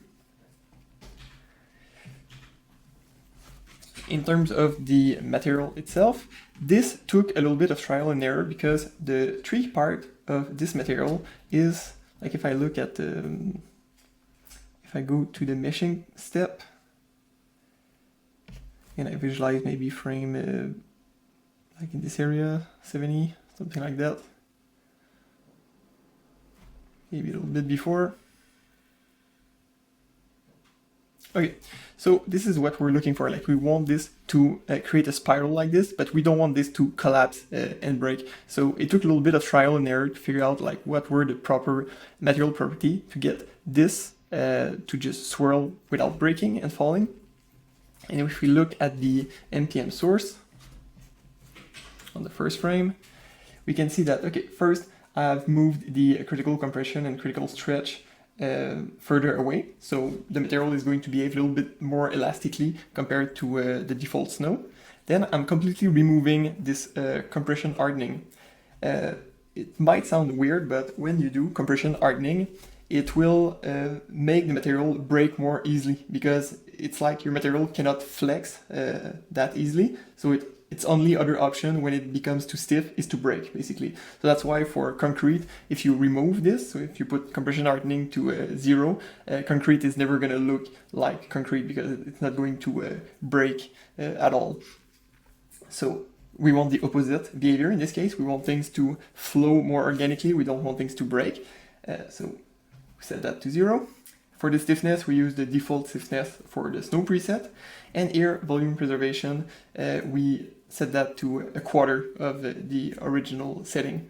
Again, when we compress the snow, when we have our spiral building up, we don't want this deformation to trigger some perpendicular forces, like perpendicular motion going outward, because again, this would trigger a fracture in the material, and it will break our spiral of ice cream. So this is why we're setting this that way. Apart from that, we just have colliders after that. So one collider for all of this, that is static. We're setting the friction and stickiness to 2. We want things to be pretty sticky, like if some ice cream falls on top of the static ice cream, we don't want that to slide, as you would expect in real life. But then for this cup that will receive the ice cream, we want to mimic the fact that when you have ice cream touching a cup like this is going to be warmer than the ice cream. So the ice cream is going to melt as it touches this material, and the thin layer of melted ice cream between the ice cream itself and the glass is going to make the contact between the two very, very slippery. So we expect the ice cream to fall in and really like spin in this container. So for that reason, we set the friction very, very low, but still not completely to 0.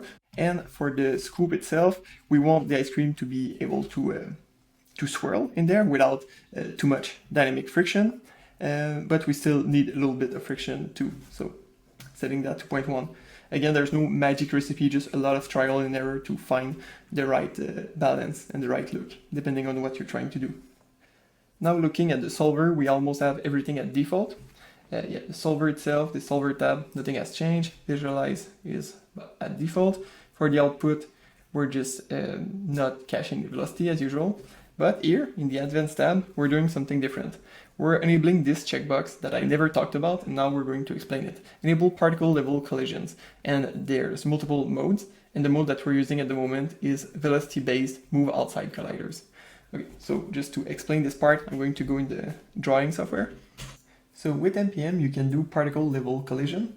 The reason for this is because when you do only grid level collision, so this is what you get by default, you can have some particle that will drift inside of the collider. So here we have like this collider set in orange, and this line in yellow, this dotted line, represents the middle of the collider. So as soon as you have a particle that crosses this line, so if we have like this particle, as soon as the centroid of it will cross this line, it will no longer be pushed in that direction to exit the collider. It will be more pushed on the other side. And this will look like you have particle flowing through the collider, which is most likely not what you want. So because in MPM you get the transfer from particle to grids and then grids back to particles, you get some fuzziness, you get some imprecision and some drift. You can get some particles that will sink inside of the collider. But you have 3 ways where you can compute the collision on the particle to solve this issue. So the first way is just to actually do the collision response on the particle. So very simply, if you have a velocity like you have this particle and it has a velocity like this, it can just be projected onto the collider. So instead of having the velocity going inside like this, it will be projected to this kind of velocity going tangent to the collider. It all depends on the material type, but in this case, if there's no like bounce, if there's no like elastic response from this collision, it will just be projected tangent to the collider like this. But you can do more than that. You can also do this and also move the particle outside of the collider. And this can be helpful in some situation because it will not only stop the particle from drifting, but it will also make sure that the drift is being corrected at every single time step. So if we do it based on position, it will just take this particle, which is detected inside of the collider, and it will move it this way. The problem here is that you get a loss of volume, because nothing in terms of velocity will reflect this change. And now you have like two particles sitting on top of each other. So you have a loss of volume, and you're likely like oversampling this area of the material, because you have basically two particles sitting on top of each other. The third way you can do this is by changing the velocity of the particle. So we have the velocity of the particle going like that. You can first project it like this, but you can further correct it such that it will take the particle and move it outside of the collider on the next integration step. So in this case, you have some velocity that will represent how the particle should be moved outside of the collider within a single substep, and this will result in making both particles, so the particle that was drifting inside of the collider, but also its neighbor, it will force both particles to go completely outside. So in this case, you don't have a loss of volume, you don't have oversampling. This is the most physically accurate approach of dealing with particle level collisions. But just keep in mind that the velocity is corrected such that this particle is moved completely outside within a single time step. So in some cases, if you have this particle way inside of the collider, the velocity is going to be very, very strong, and this may lead to instability. Just something to keep in mind. So again, inside of Houdini, we have those three modes. Don't move outside collider is just the original collision response applied to the particles. Position-based move outside colliders is just changing the position without adding any kind of velocity attributes in the system representing this correction. And velocity-based move outside collider, which is the default and should be the first option you try. If we look at the final result, we get something like that, where the ice cream is rolling, then it's being dropped, and then it's spinning in the cup exactly like what we wanted. If I display the cup as template,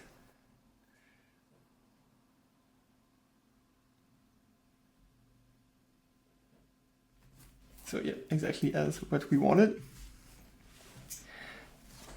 Then if we look at the final result, look at this, I felt that this part was a little bit too granular, a little too chunky. So I'm doing one step of this is called like smooth ice cream, just to smooth this part, so the part that was in contact with the spoon. So if we look at before and after, you get like some smoothing happening here. I'm basically just trailing the animation of the spoon. I'm keeping only what has been in contact with the ice cream. I'm doing a projection of the simulation onto this geometry. And then so this is doing a lerp where I'm only doing this projection for the points that are very close to this, to where the spoon is going. And after that, I'm animating this projection because I only want this to happen after the spoon has passed. So at the beginning, I want things to be perfectly at rest without any disruption. But then as the spoon is passing by, I want the points to be projected to get like this very, very smooth surface.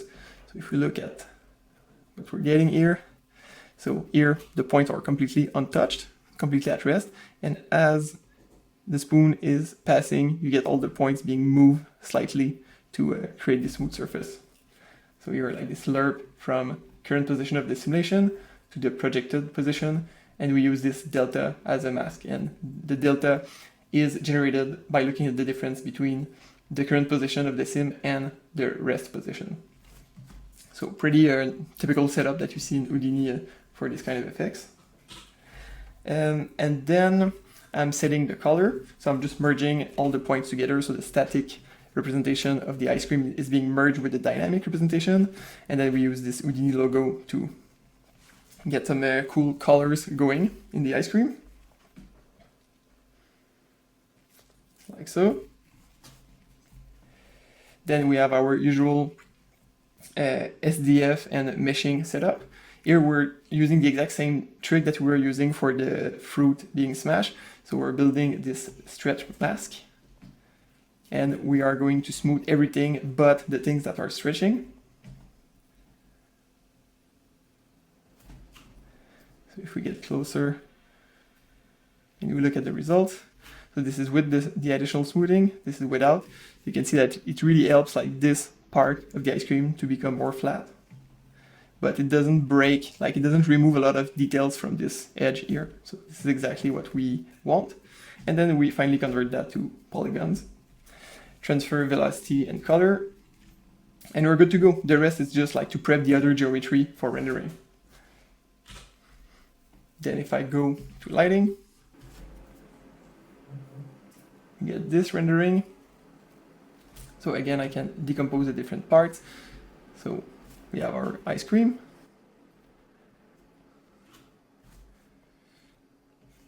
Then we have our tub with this cool logo of the MPM collider. The glass here that is receiving the ice cream. Just our backdrop basically. The spoon.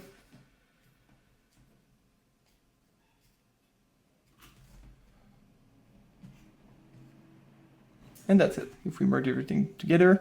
In this case, I'm using 2 HDRI to really get a lot of...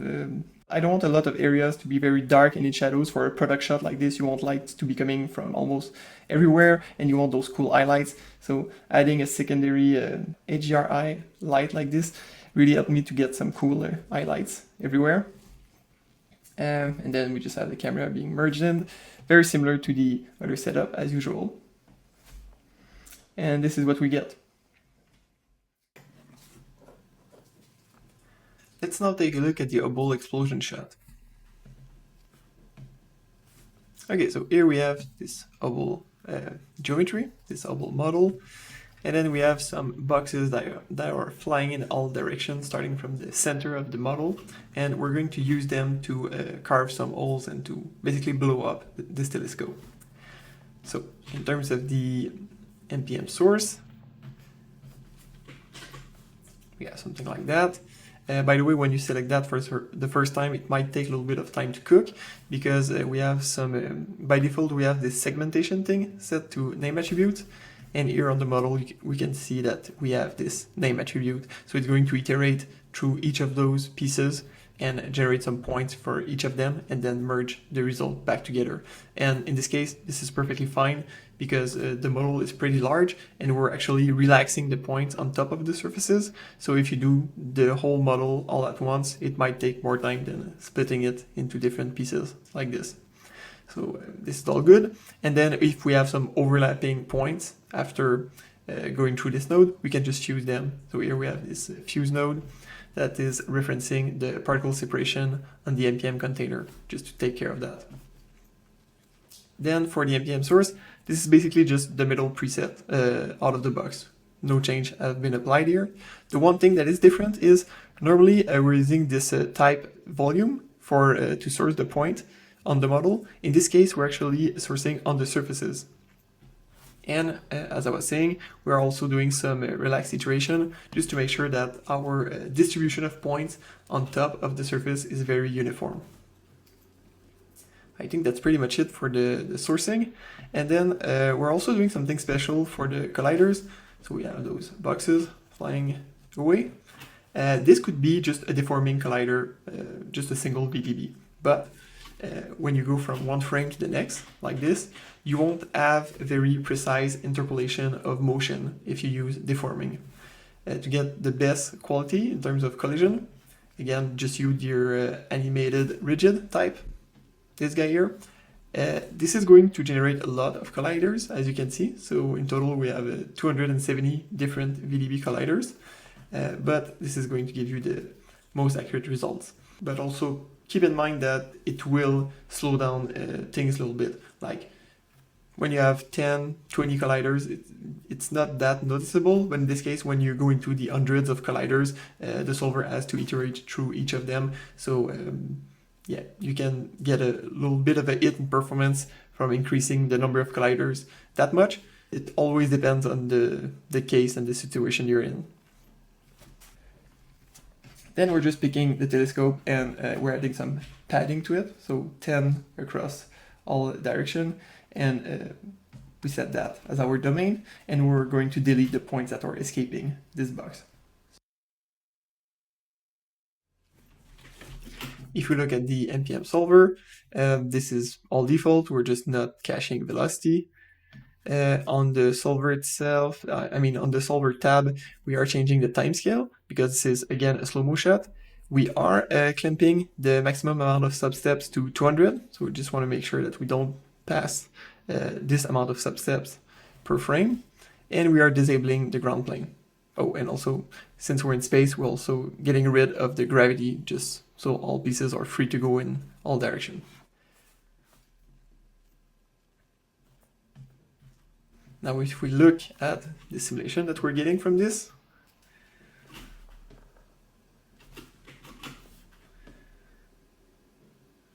we get this kind of effect. And you can see that this works pretty well. So we have holes being carved into the body of the telescope. We have some metal tearing going on with some bits that are still hanging on, creating those cool organic shapes. And close to the impact, we have a lot of metal just being bent outside, like going outside of the body of the telescope, and all of that is plastic deformation, so it's going to just hold this shape as this large piece is traveling in space. So just very interesting details that we're getting almost for free. We haven't done a lot of work to get this going. Then for the meshing, this is very similar to what we were usually doing to generate our SDF representation.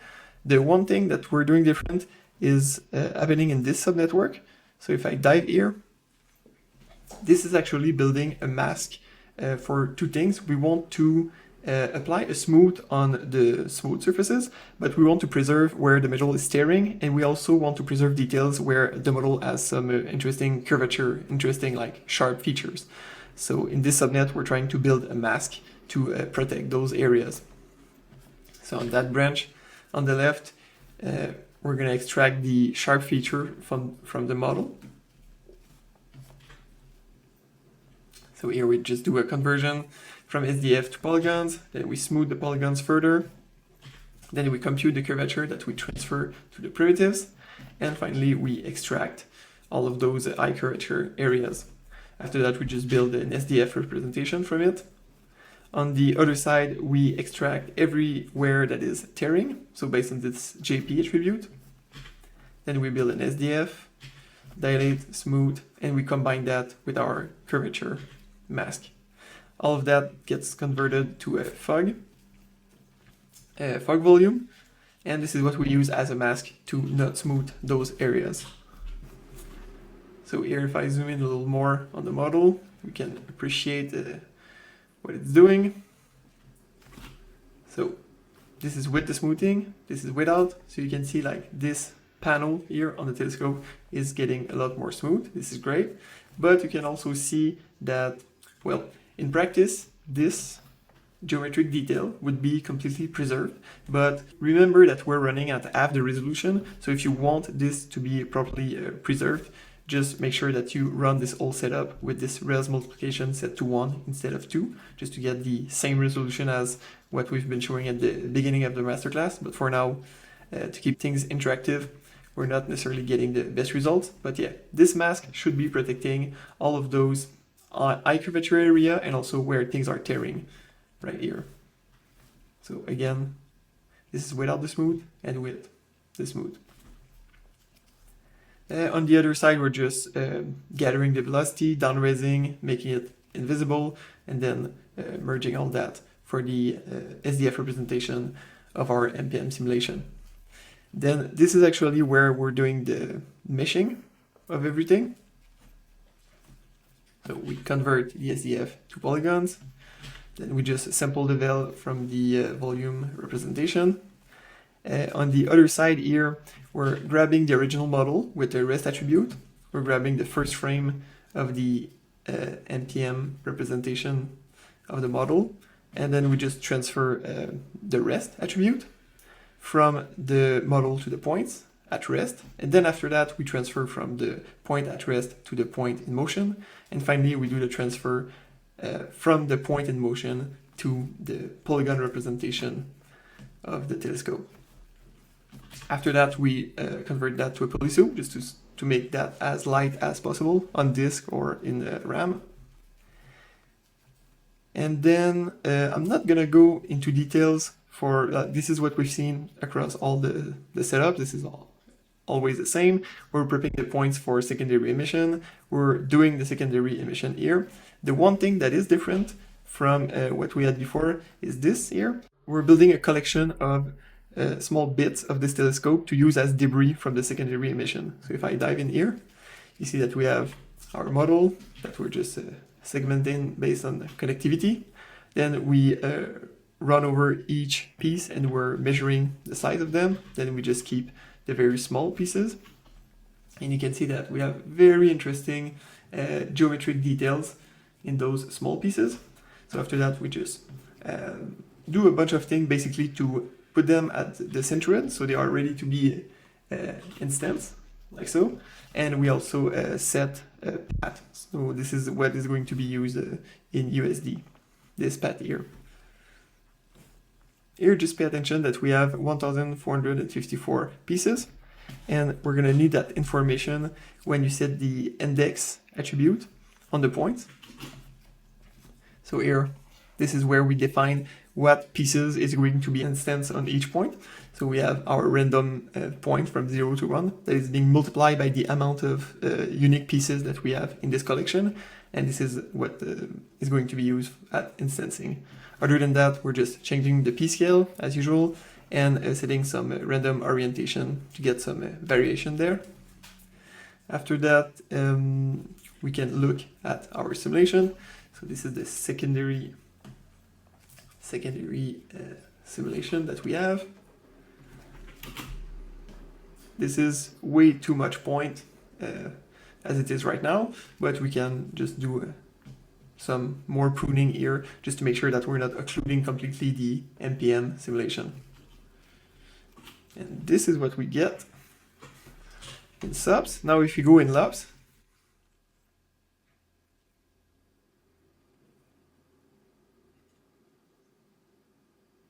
we have this going on.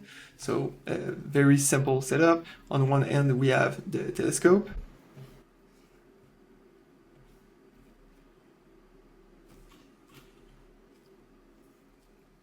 Our telescope mesh. I don't think that there's a lot of textures being applied to this. If we type in the material library, Hubble, so there is some texture being used here of rusty metal, and this is all applied using the rest. So it's not even using like a UV attribute, just based on the rest, doing some remapping here, we can apply those two textures just to add a little bit more variation on the surface. And then I think we have something similar going on for the debris.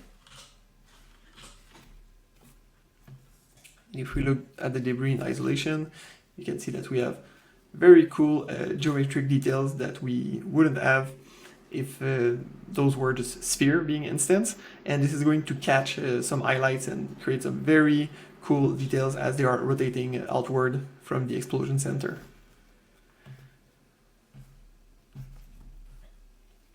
And in terms of light setup, again, we have just HDRI for some star reflection in the background, and we have a directional light to get this very strong like specular highlight on one side of the model. Then if we look through the camera, this is what we get. Last but not least, we need to take a look at this building collapsing. Okay, so here we have our building, and it has an interior that looks like this, and it has an exterior. Well, this is the exterior and interior combined. It looks like that. If we look at the NPM source, we're basically just using the concrete preset. Simple as that. I don't think there's anything else being set here. After that, we're noising this stiffness attribute, like we're used to do. We've done that thousands of times by now. So yeah, I'm using this noise attribute to add some variation to the stiffness, so it will crumble in more interesting patterns.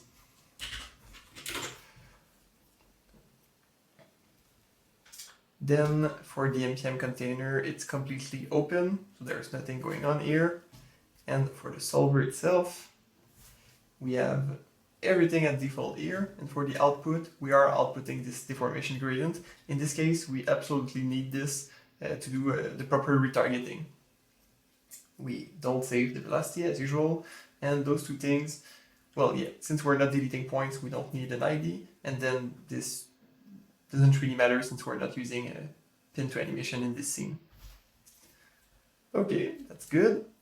Then if we look at our final simulation, with those settings, get this.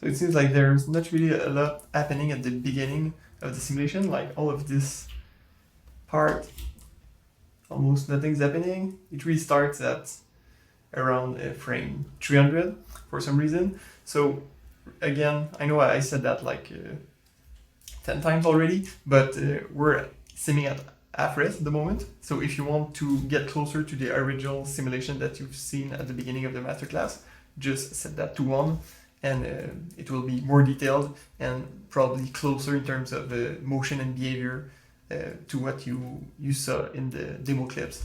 But yeah, here for some reason we're just getting a lot of nothing happening here, and then from 300 to 500 things are more action-packed and the building is collapsing.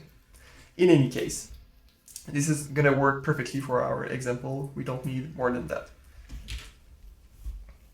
Now, if we take our NPM points and we do our usual conversion to a sign distance field, so we have our SDF with the velocity field.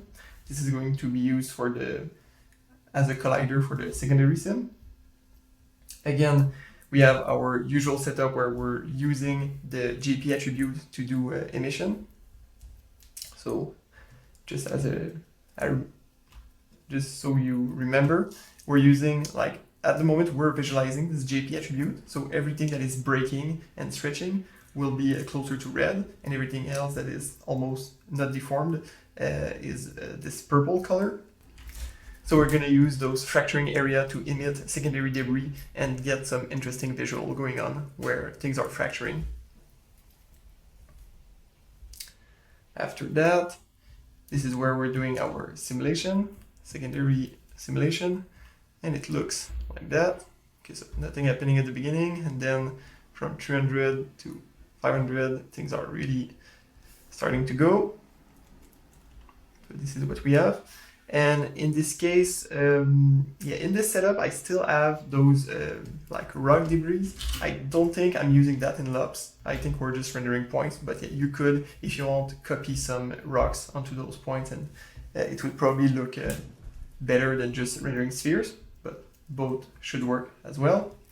Now we're entering the interesting part of this setup, because everything upstream here is very, very close to what we saw in all the previous scenes. But this part here, this is quite unique to the building collapse scene.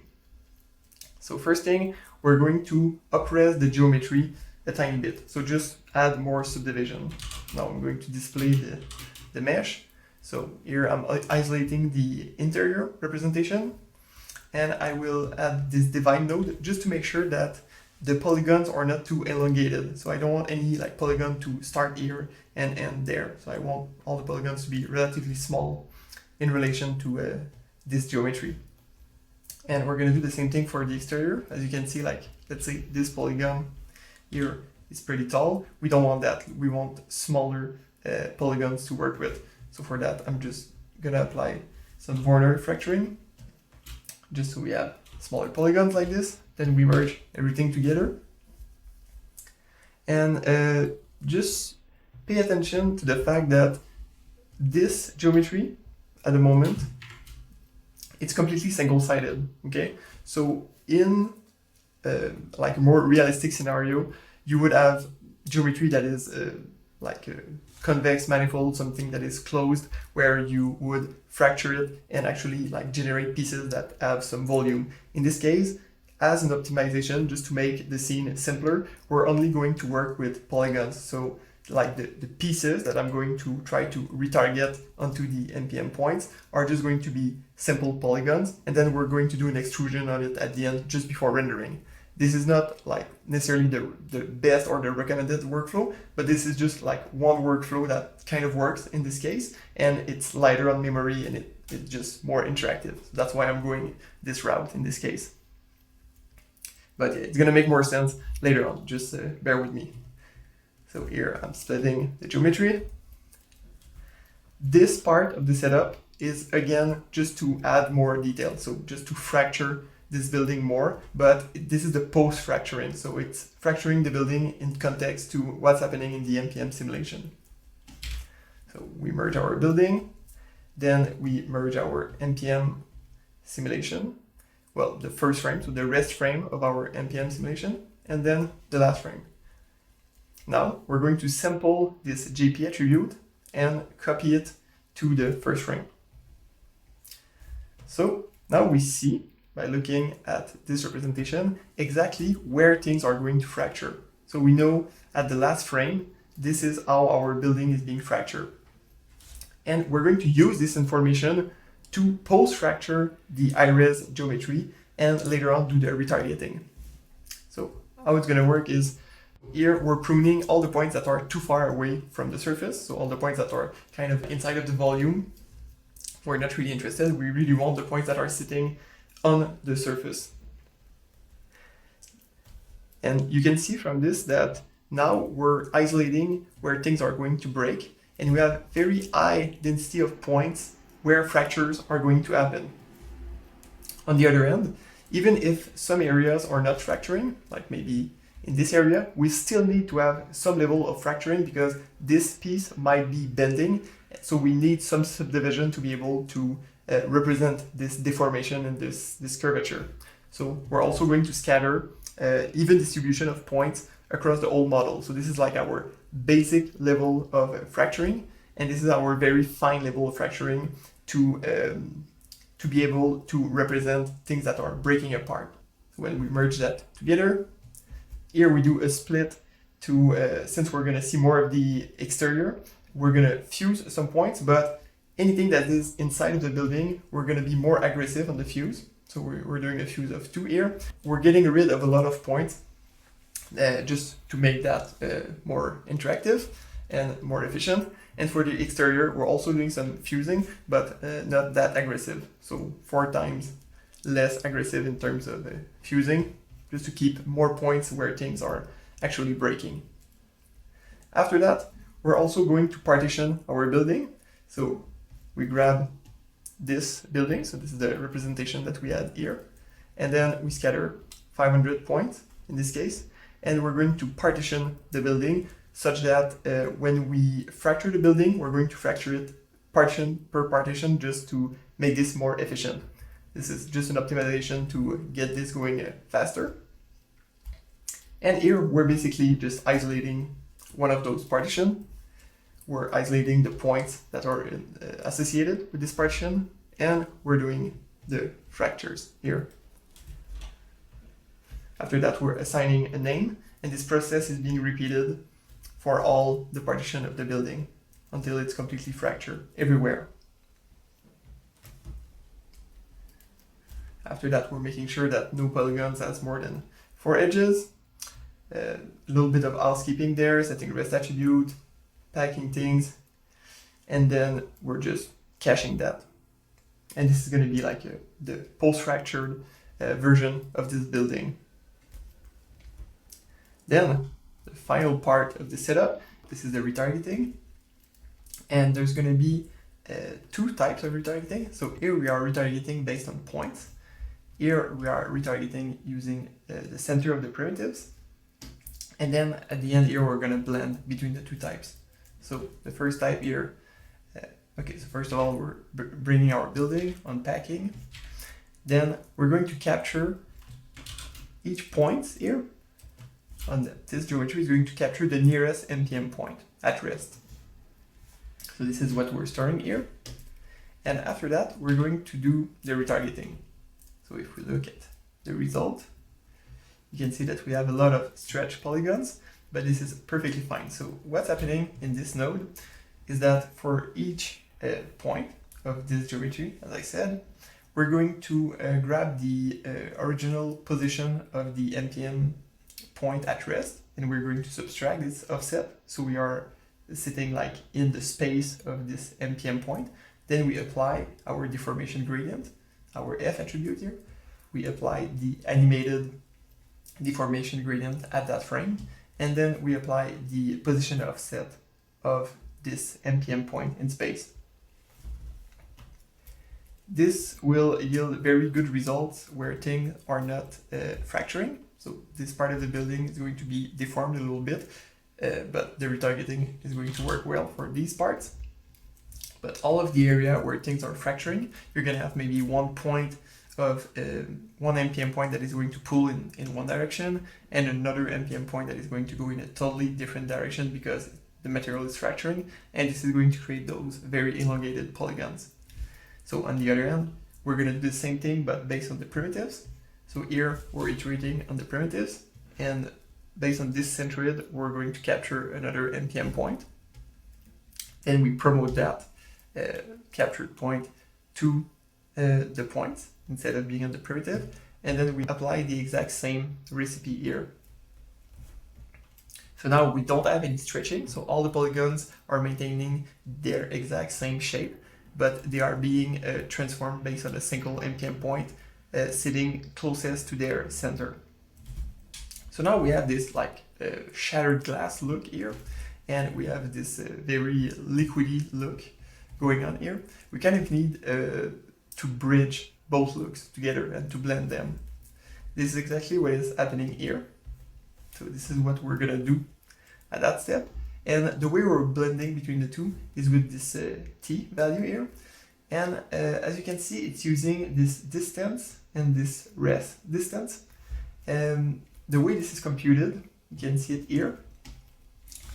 For each of the primitives, we're going to grab the first point of the primitive, and we're going to compute the distance between this point and all its other neighbor, and we're gathering and aggregating this length into this dist point attribute. So we're doing that for the deformed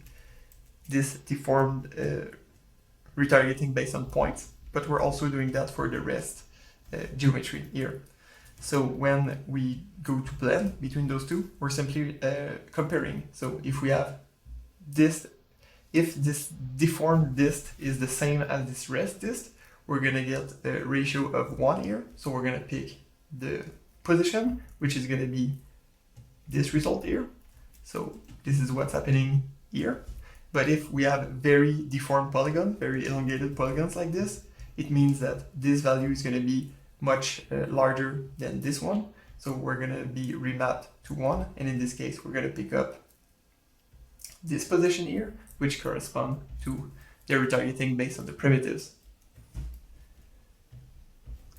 So with that in place, we're able to get a lot of polygonal detail where things are breaking, and we're able to get like smooth deformed surfaces where things are just being deformed but are not fracturing.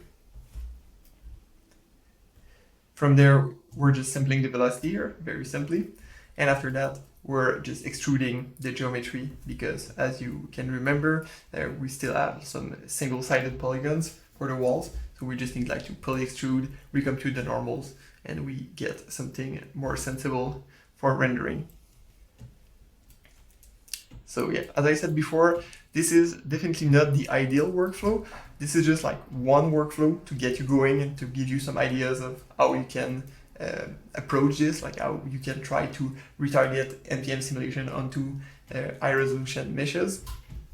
In this case, we can even see that we have the UVs properly retargeted, so you can use that to texture, and this is actually what we're doing in labs. But yeah, in reality, in a production environment, this would not be like retargeting based on the primitives. You would be retargeting based on the pieces. So each fracture pieces would be retargeted here. Then this part would probably be kind of similar to this, and then you would blend between only moving one piece with a single MPM point, or moving each individual point of the geometry with this kind of retargeting. But it would be kind of similar to this. You can also, instead of using a single MPM point, you can use a weighted average to gather more points. So this capture node here could be a lot more elaborated, where you look at more neighboring points and you weight their contribution based on distance using some kernels. There are many ways to expand on this and make better setups. And for our LOP network, this is very simple. We just have our building as one import. We have our secondary particles. In this case, they are not too visible here, but yeah, you can see them here. They are just rendered as shaded spheres, but it could be a more detailed geometry. And as you can see, if we zoom on a piece of geo like this, you can see that we have some texture. Well, okay, this is motion blurred, but yeah, there's some texture applied to the surface to get some more details. And in this case, we have like two camera nodes because we have two cameras. So there's like a close-up shot and more like an environment shot where we see the whole building. Okay, now that we're done with the more advanced scenes, I want to tackle the MPM subtleties. So this is just a bag of miscellaneous tip and tricks and troubleshooting just to help you avoid some of the gotcha that you will encounter with MPM. So let's jump into Houdini now. So here's all the little things that I want to talk about. So let's start from the top. I talked a lot about precise and fast collisions. One thing to keep in mind is if you have a collider like this, okay, it might look like an obvious case of a deforming collider, but in this case, for crack, we have like a bunch of different, a bunch of isolated rigid parts that are being rigidly transformed, but nothing is actually deforming if we look at each piece individually. So what you can do is just select our MPM collider, and you can just set it in animated rigid mode, as we're seeing here. And you get this segmentation option. It's going to look up the name attribute on those pieces, and it's going to treat them individually and generate a single VDB per piece. And you get this. Obviously, it creates a lot of colliders. So in this case, you have 67 colliders instead of a single one. But as I said multiple times, you have more precise interpolation of the rotation and the translation, and it should lead to a more accurate collision. But in this case, since we have a high number of colliders, in some cases, if you don't need very accurate collision, you might prefer to go for deforming. But I just want you to know that you can sometimes decompose a deforming collider into a smaller rigid pieces. Now let's move on to thin colliders. Before I talk about thin colliders, I just want to talk more about the water, in fact the liquid behavior. So if we select this MPM source, so here we are using the water preset. This uses the liquid behavior, and here you have all the parameters that you can tweak to modify how this liquid will behave. Those two parameters are the most important to know about. You have incompressibility and strict incompressibility. So it might sound confusing because you have two parameters that seems to be doing the same thing, and they are kind of doing the same thing. In this case, you have this first parameter that is going to behave, in fact, to react linearly to change in volume. So when the volume of the water gets compressed, this is going to react to it, but with a linear relationship to the pressure, as opposed to this guy, which is going to react with a power, okay? So if you have like very small change in volume, this is going to respond very violently, and this number here is the power that you're using to raise the change in volume. So if you don't want the substeps to explode to very high value, you can restrict this value to a lower number. Like if you set that to 1, Now you're no longer raising this change in volume to a power, so the substep is going to be maintained lower, but you will also get some changes in volume, like the liquid will be able to compress and expand a little bit more than if you have that set to 7. Always depend on the shot. If incompressibility is your main concern, keep that at 7, but if it's just a little puddle of water that you don't really see if it's compressing or not, you can get this down and get faster simulations. Also, if you set that to 1, you might want to increase a little bit this multiplier. Okay, now back to the collision thing. If we select this collider, this wine glass, you can see that this is very thin. We've seen a thin collider with the ice cream scoop before. So this is the same thing again. You basically just need to select the MPM solver and you just make sure that you have enable particle level collision enabled. And you can keep the velocity based mode, which is the best one to choose from. And now if we look at the result, you get something like that. So we get some liquid coming from this wine glass being poured into the other wine glass. And now if I just disable the visibility of the collider so we can focus on the liquid itself, we get this, which works very well. There's two things for this to work. As I said, we need this particle level collision, but we also overwrite the resolution for the colliders. So on this MPM container, we're setting the resolution to this value, but for the colliders here, we're going to overwrite this resolution so we can get finer details. If we don't do that, so if I bypass this overriding, we get this. So this is going to be our representation of the collider, and this is obviously not going to work. And just to show you, if I disable the enable particle level collision, and if we sim that, now we get all the liquid just falling on the ground. So obviously not the best result. And that is it. Just changing the resolution to make sure that you properly capture the thickness of your collider and enable particle level collision, and you should be good. Let's move on to continuous emission. In this case, we have this pig receiving this stream of water. At the moment, it works well, like we have some smooth emission here, because we're doing multiple dub substeps. So here you can see global substeps is enabled, and we're doing 3 substeps. But by default, this is going to be disabled, so we have only 1 dub substep. If I run this, we get this stepping artifact. So in this case, you want to get rid of the stepping. You need to source multiple times between 2 frames. So it can be any number depending of how fast the stream is going, but in this specific case, 3 dub substep solves the problem and gives us this very smooth stream of particles.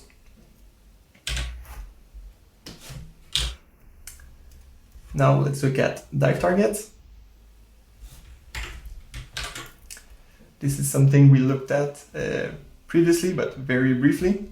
In this scene, we have this kind of village, a very low-res village, and we have this tornado. We can visualize the velocity field. So this is basically just a velocity field representing the force that, or like the velocity that would be around this tornado. And what we're doing is we're sourcing that into the dive target with just this simple pop wrangle. Here we're sampling the velocity for each of the particles. Then we're adding this velocity to the velocity of the particles. And this line can be safely ignored. This is just like some drag. So you can use this, or you can do drag other ways by using other pop nodes or using the global settings on the MPM solver. When we run that, we get something like that.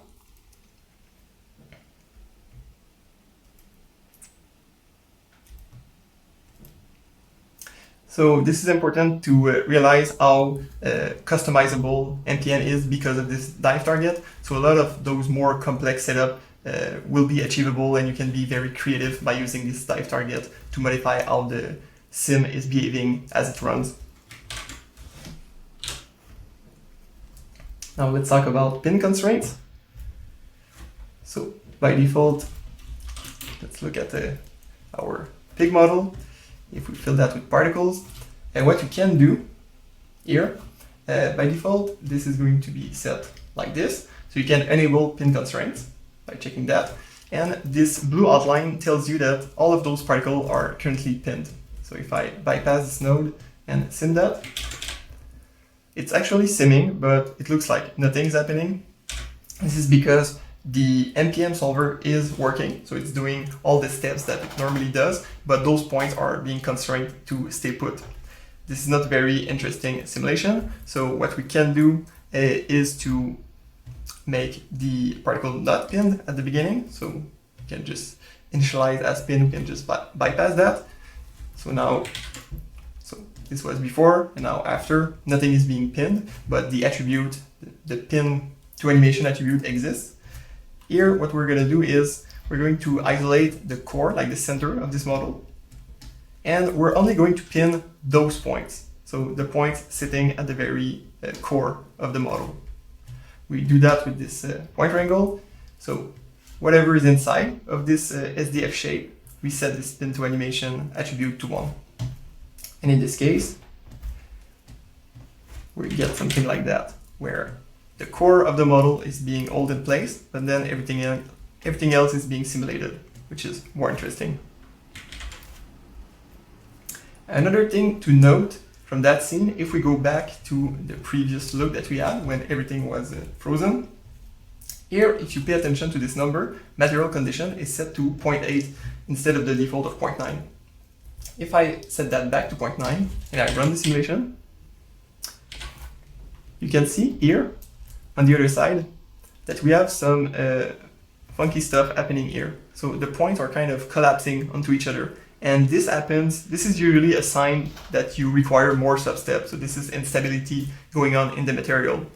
So in this case, it has nothing to do with how fast the particles are moving because everything is held static. So if you want to fix this, you can just decrease the material condition to make it more aggressive. Remember that this parameter is going to look at the material description, and based on the stiffness and the whole description, basically, it's going to infer the number of substeps that it needs to make the simulation stable. So now if I just decrease that a tiny bit to 0.8, it's going to increase the substep count. And now we have something stable. And in fact, we're still running at 15 substeps, but I'm guessing that at the beginning of the simulation, with the previous settings, we're probably more around 13 or something like that. Sometimes it can be just like a very small difference between 13, it's unstable, and then at 15 substep, it's stable. Sometimes it's a very fine line. But in this case, we fix this problem. Let's look at another example with pin constraints. So if I dive here, on the MPM source, by default, we have things set like that. So we have our crag model, everything is pinned. This is not going to be very interesting if I play this, but what we can do is enable animation. And what this does is it provides the points to the MPM solver, so the MPM solver can look at change of attributes. Like if the position is changing, the MPM solver is going to pick it up, and also if you unpin some points, the MPM solver is also going to unpin the points and simulate them as free particles. So to see the difference, like if I just select the MPM source and I change frame, you see we're always we're passing all those points to the solver, because normally if you don't have this option enabled, you just see this guide representation where it's telling you that, okay, you're looking at the MPM source and you should be sourcing those points, but this is not the frame where you're sourcing. The frame where you're sourcing particles is in fact the first frame, because you're set in this once mode. So this is the frame where the particles are passed. There's 21,000 points, and then on the next frame you just see guide because no points are being passed. But if I set that back to enable animation, now the points are constantly passed, but they are only emitted on the first frame, and after that they are only passed as a reference to look at the position of the points and the pin to animation attribute. So what we're going to do here with this node, we're going to start, we have a little animation, and we start from the top of the model, and we're going to progressively unpin the particles as we're going down. So if we look at the result, we get this. So the particles are being unpinned and then the model is collapsing on itself, which is interesting. And you can also use the input animation. So if I check that, it's going to use this animation to transform the points. So you now have the points moving in space. We're also going to unpin them from top to bottom. So if we simulate that,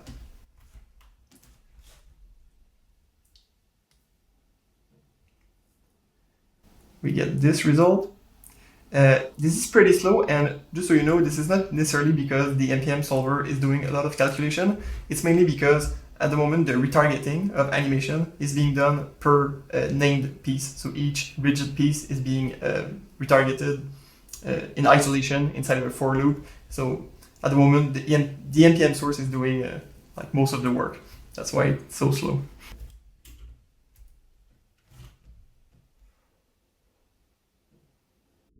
So yeah, this is the kind of setup that can be used to achieve very interesting effects of like dissolving or disintegrating characters. Then let's move on to this simple retargeting node. And yeah, before I talk about the retargeting part, I just want to mention a little bit the elastic constitutive model, another thing that I haven't mentioned just yet. So this is very similar to the chunky constitutive model. It's just using a subset of the parameter. So you only have the stiffness and this volume preservation attribute. So stiffness is behaving the same as where you have stiffness in other constitutive models. So it's like the resistance to deformation. And then volume preservation is what I explained earlier, where if you have some deformation, like some stretching going on along an axis, you're going to get a reaction along the perpendicular axis that is going to be kind of the opposite. So if you pull the material, the perpendicular plane is going to compress in itself, and if you push on the material, the perpendicular plane is going to expand just to preserve the volume. You can also see this parameter as how explosive the simulation is. So if you want things to just collapse on themselves and absorb the energy of the deformation, you can set that to a lower value like 0.1 or 0.2. But if you want things to really react and explode based on the compression and impacts, then you will boost this value to a higher setting like this. Okay, so in this case, we are just setting a name attribute on both of those models. And here we make sure that we transfer attributes. So we want, if we look at the points here, we want to make sure that our name is being transferred over. So here we have flip and we have pig. So when we're done with our simulation, so if we just look at the sim, we get something like this.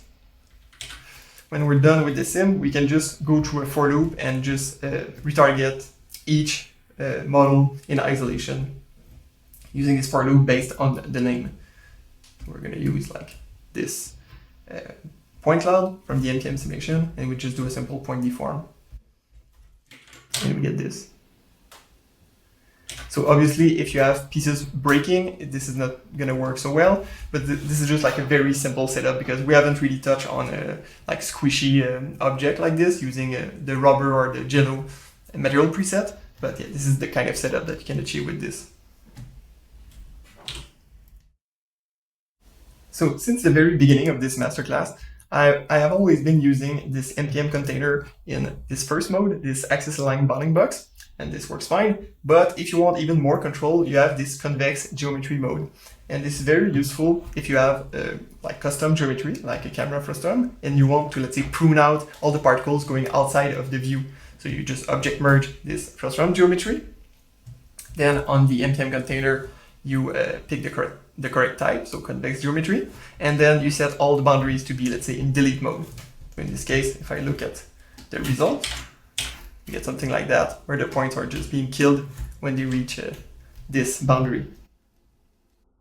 Another thing that you can do, there's this attribute. This is a string attribute that you can set on each polygons, where you can define the boundary to be either open, closed, or to be delete, so to be like deleting particles, but you have to write delete as the value.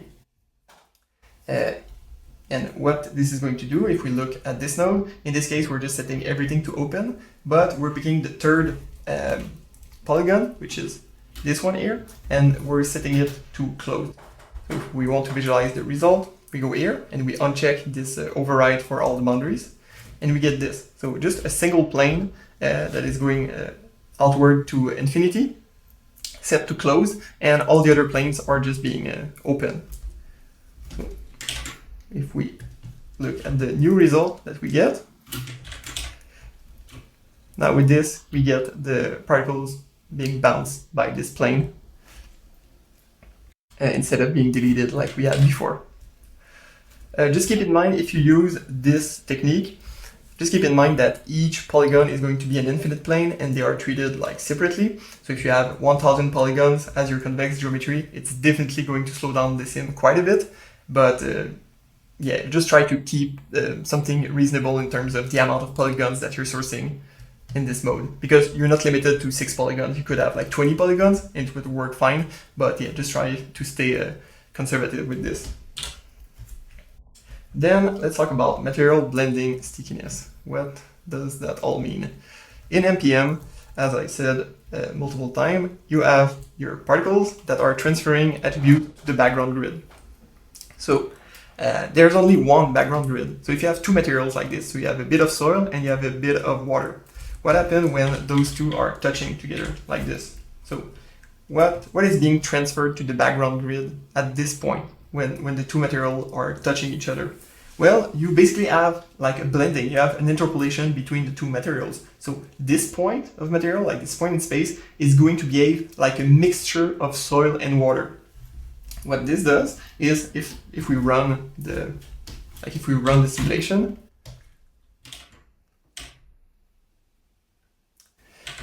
so what this does is you have a lot of water particles that are just sticking to the soil. And in some cases, maybe you want the water to just flow on top of the soil and reach the ground very quickly. You don't want a lot of water to be stuck in those areas in space.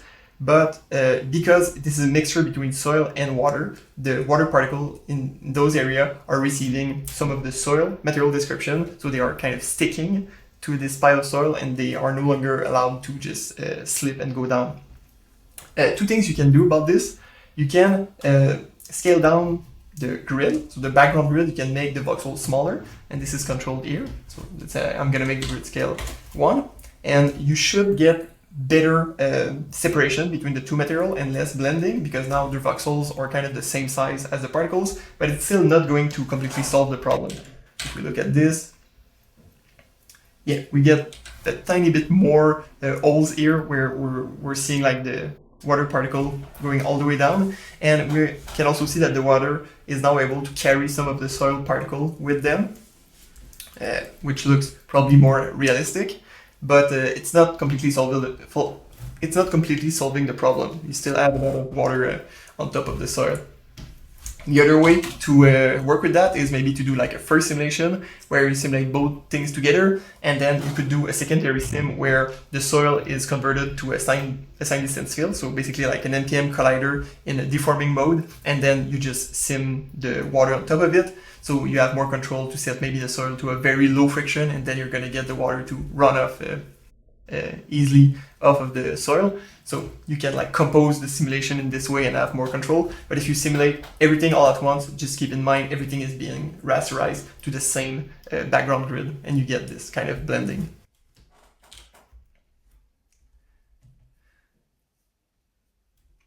A question that is most likely going to come up very often is, how can you speed up your MPM simulation? It really depends on the material that you're simulating, but for sure if you are simulating concrete, like in this case, it's going to be pretty slow because of the stiffness of the material. If we run that, you can see that it's not running very fast.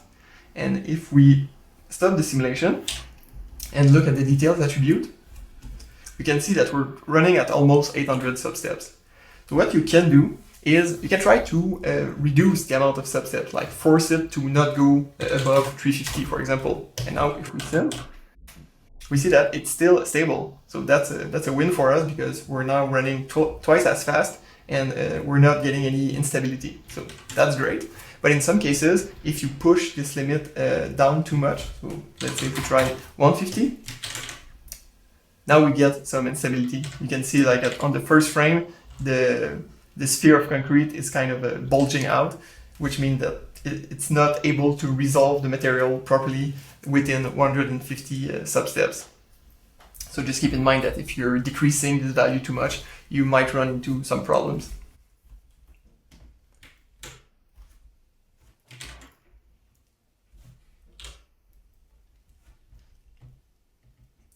Sometimes you might run into some wiggling material.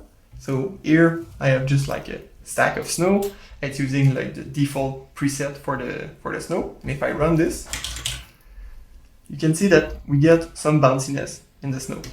And the reason for that is, well, there's two ways to fix that. So at the moment you have, as we said before, a fraction of the deformation that is plastic. So it's just going to change the rest state of the material, but you also have another proportion that is going to be elastics, where the solver is going to force against this deformation, try to recover from this deformation. And this is why you get this oscillation there.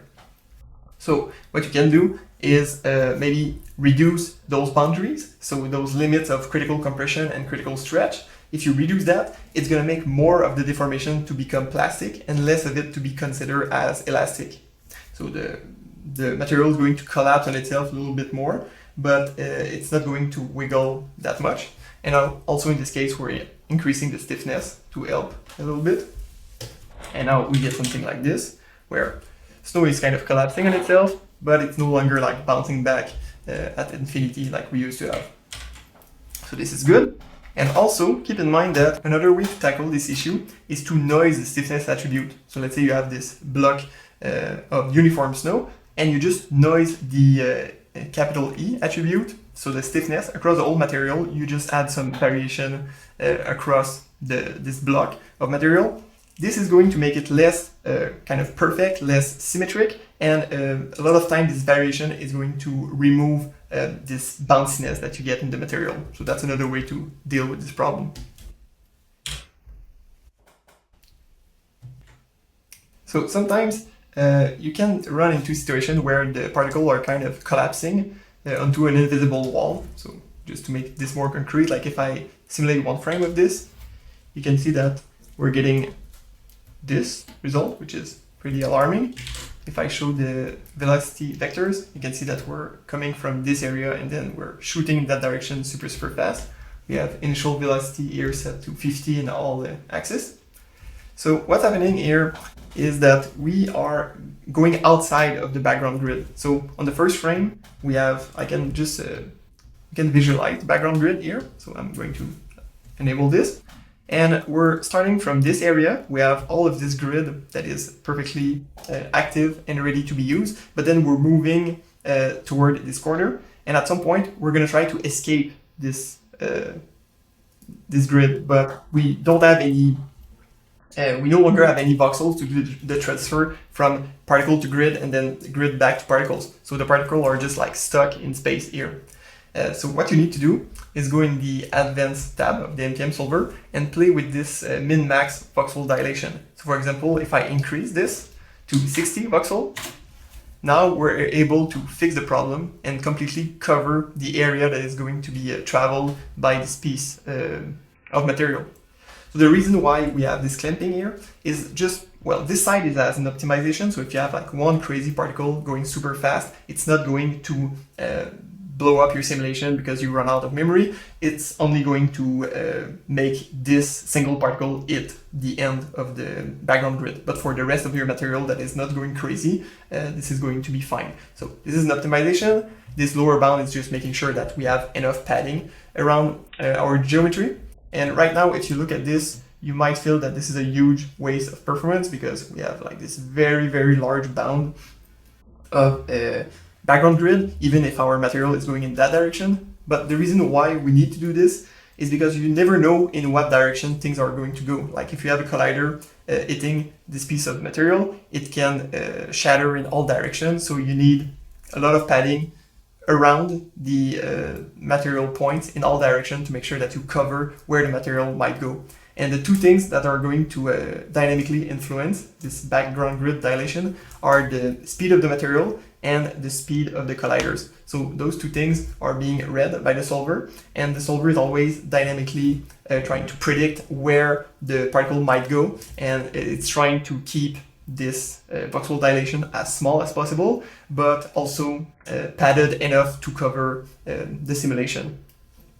One thing you have to keep in mind as well is that this is in voxel size and not in the world scale. So if you go to a very large scene or to a very small scene, this should adapt properly. So that's the good news.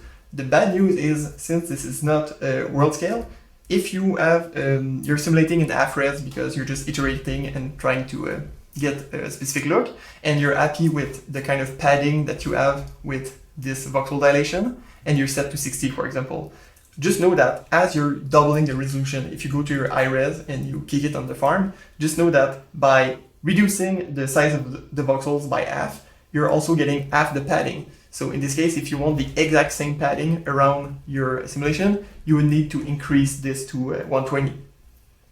So usually this is in the advanced tab. So usually you don't really need to look at this constantly and adjust that. It should work out of the box most of the time. But when it doesn't work, you can visualize the background grid and try to play with those numbers.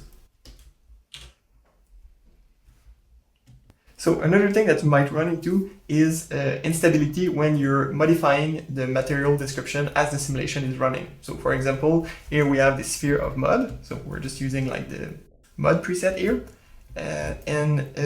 but we're gonna affect the stiffness of the material. So as the simulation is going forward in time, we're going to make the material more and more stiff. So by default, if we just run this, we get this kind of result where, okay, everything is going crazy and flying in all directions.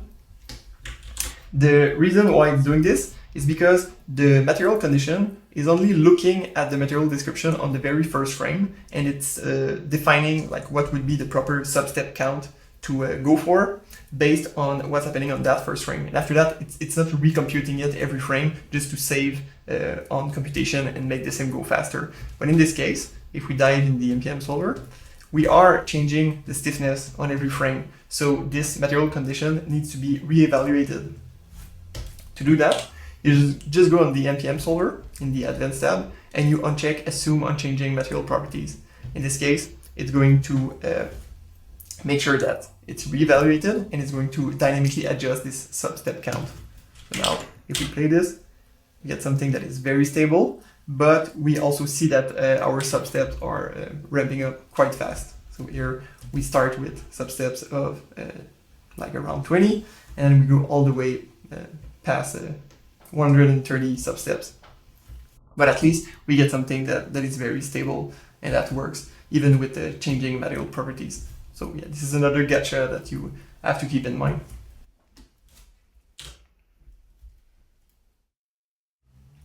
So here I just want to talk about this Sandy constitutive model or behavior, because again, during the previous example, I've never had the chance to discuss this one. So if we look at the MPM source, we use, let's say, the sand preset, get this material. This is similar to what you see with other constitutive models. You have density, stiffness, volume preservation. For sand, I would say that you should keep all of those parameters to exactly those values. You don't really need to change this. You should be interested in changing those two guys. So friction angle has to do with the friction between the grain of sand. So if you want to make a very tall stack of sand, you should increase its value. So by default, you get something like this. So it's just like stacking like dry sand. If you want this to stack higher, you can crank that up to, let's say, multiply by 2. We have more friction between the grain of sand, and now we have higher stacks. On the other end, you can divide that by 2, and now it's going to create like just a very flat puddle of sand. And another interesting parameter is this cohesion thing. It has to do with how the sand will stick together. So if you do wet sand, this is definitely something you're gonna look at. So if I just add some to this material and I simulate it, you can see that now it's more cohesive. It looks more like wet sand. If you set it very high, it's almost going to look like a solid, like this. So you have a lot of flexibility in how the material behaves just by changing this cohesion parameter. And if you do like a beach scene where water is touching the dry sand and you want the sand to behave more like wet sand, this is definitely something you want to affect inside of the dice target, and you should be able to get the look that you're after. So this is what concludes this masterclass. I hope you learned a lot of things. I really can't wait to see the amazing simulation that you're gonna do with this new solver.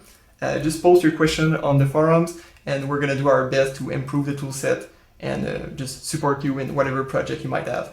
Thank you for your time.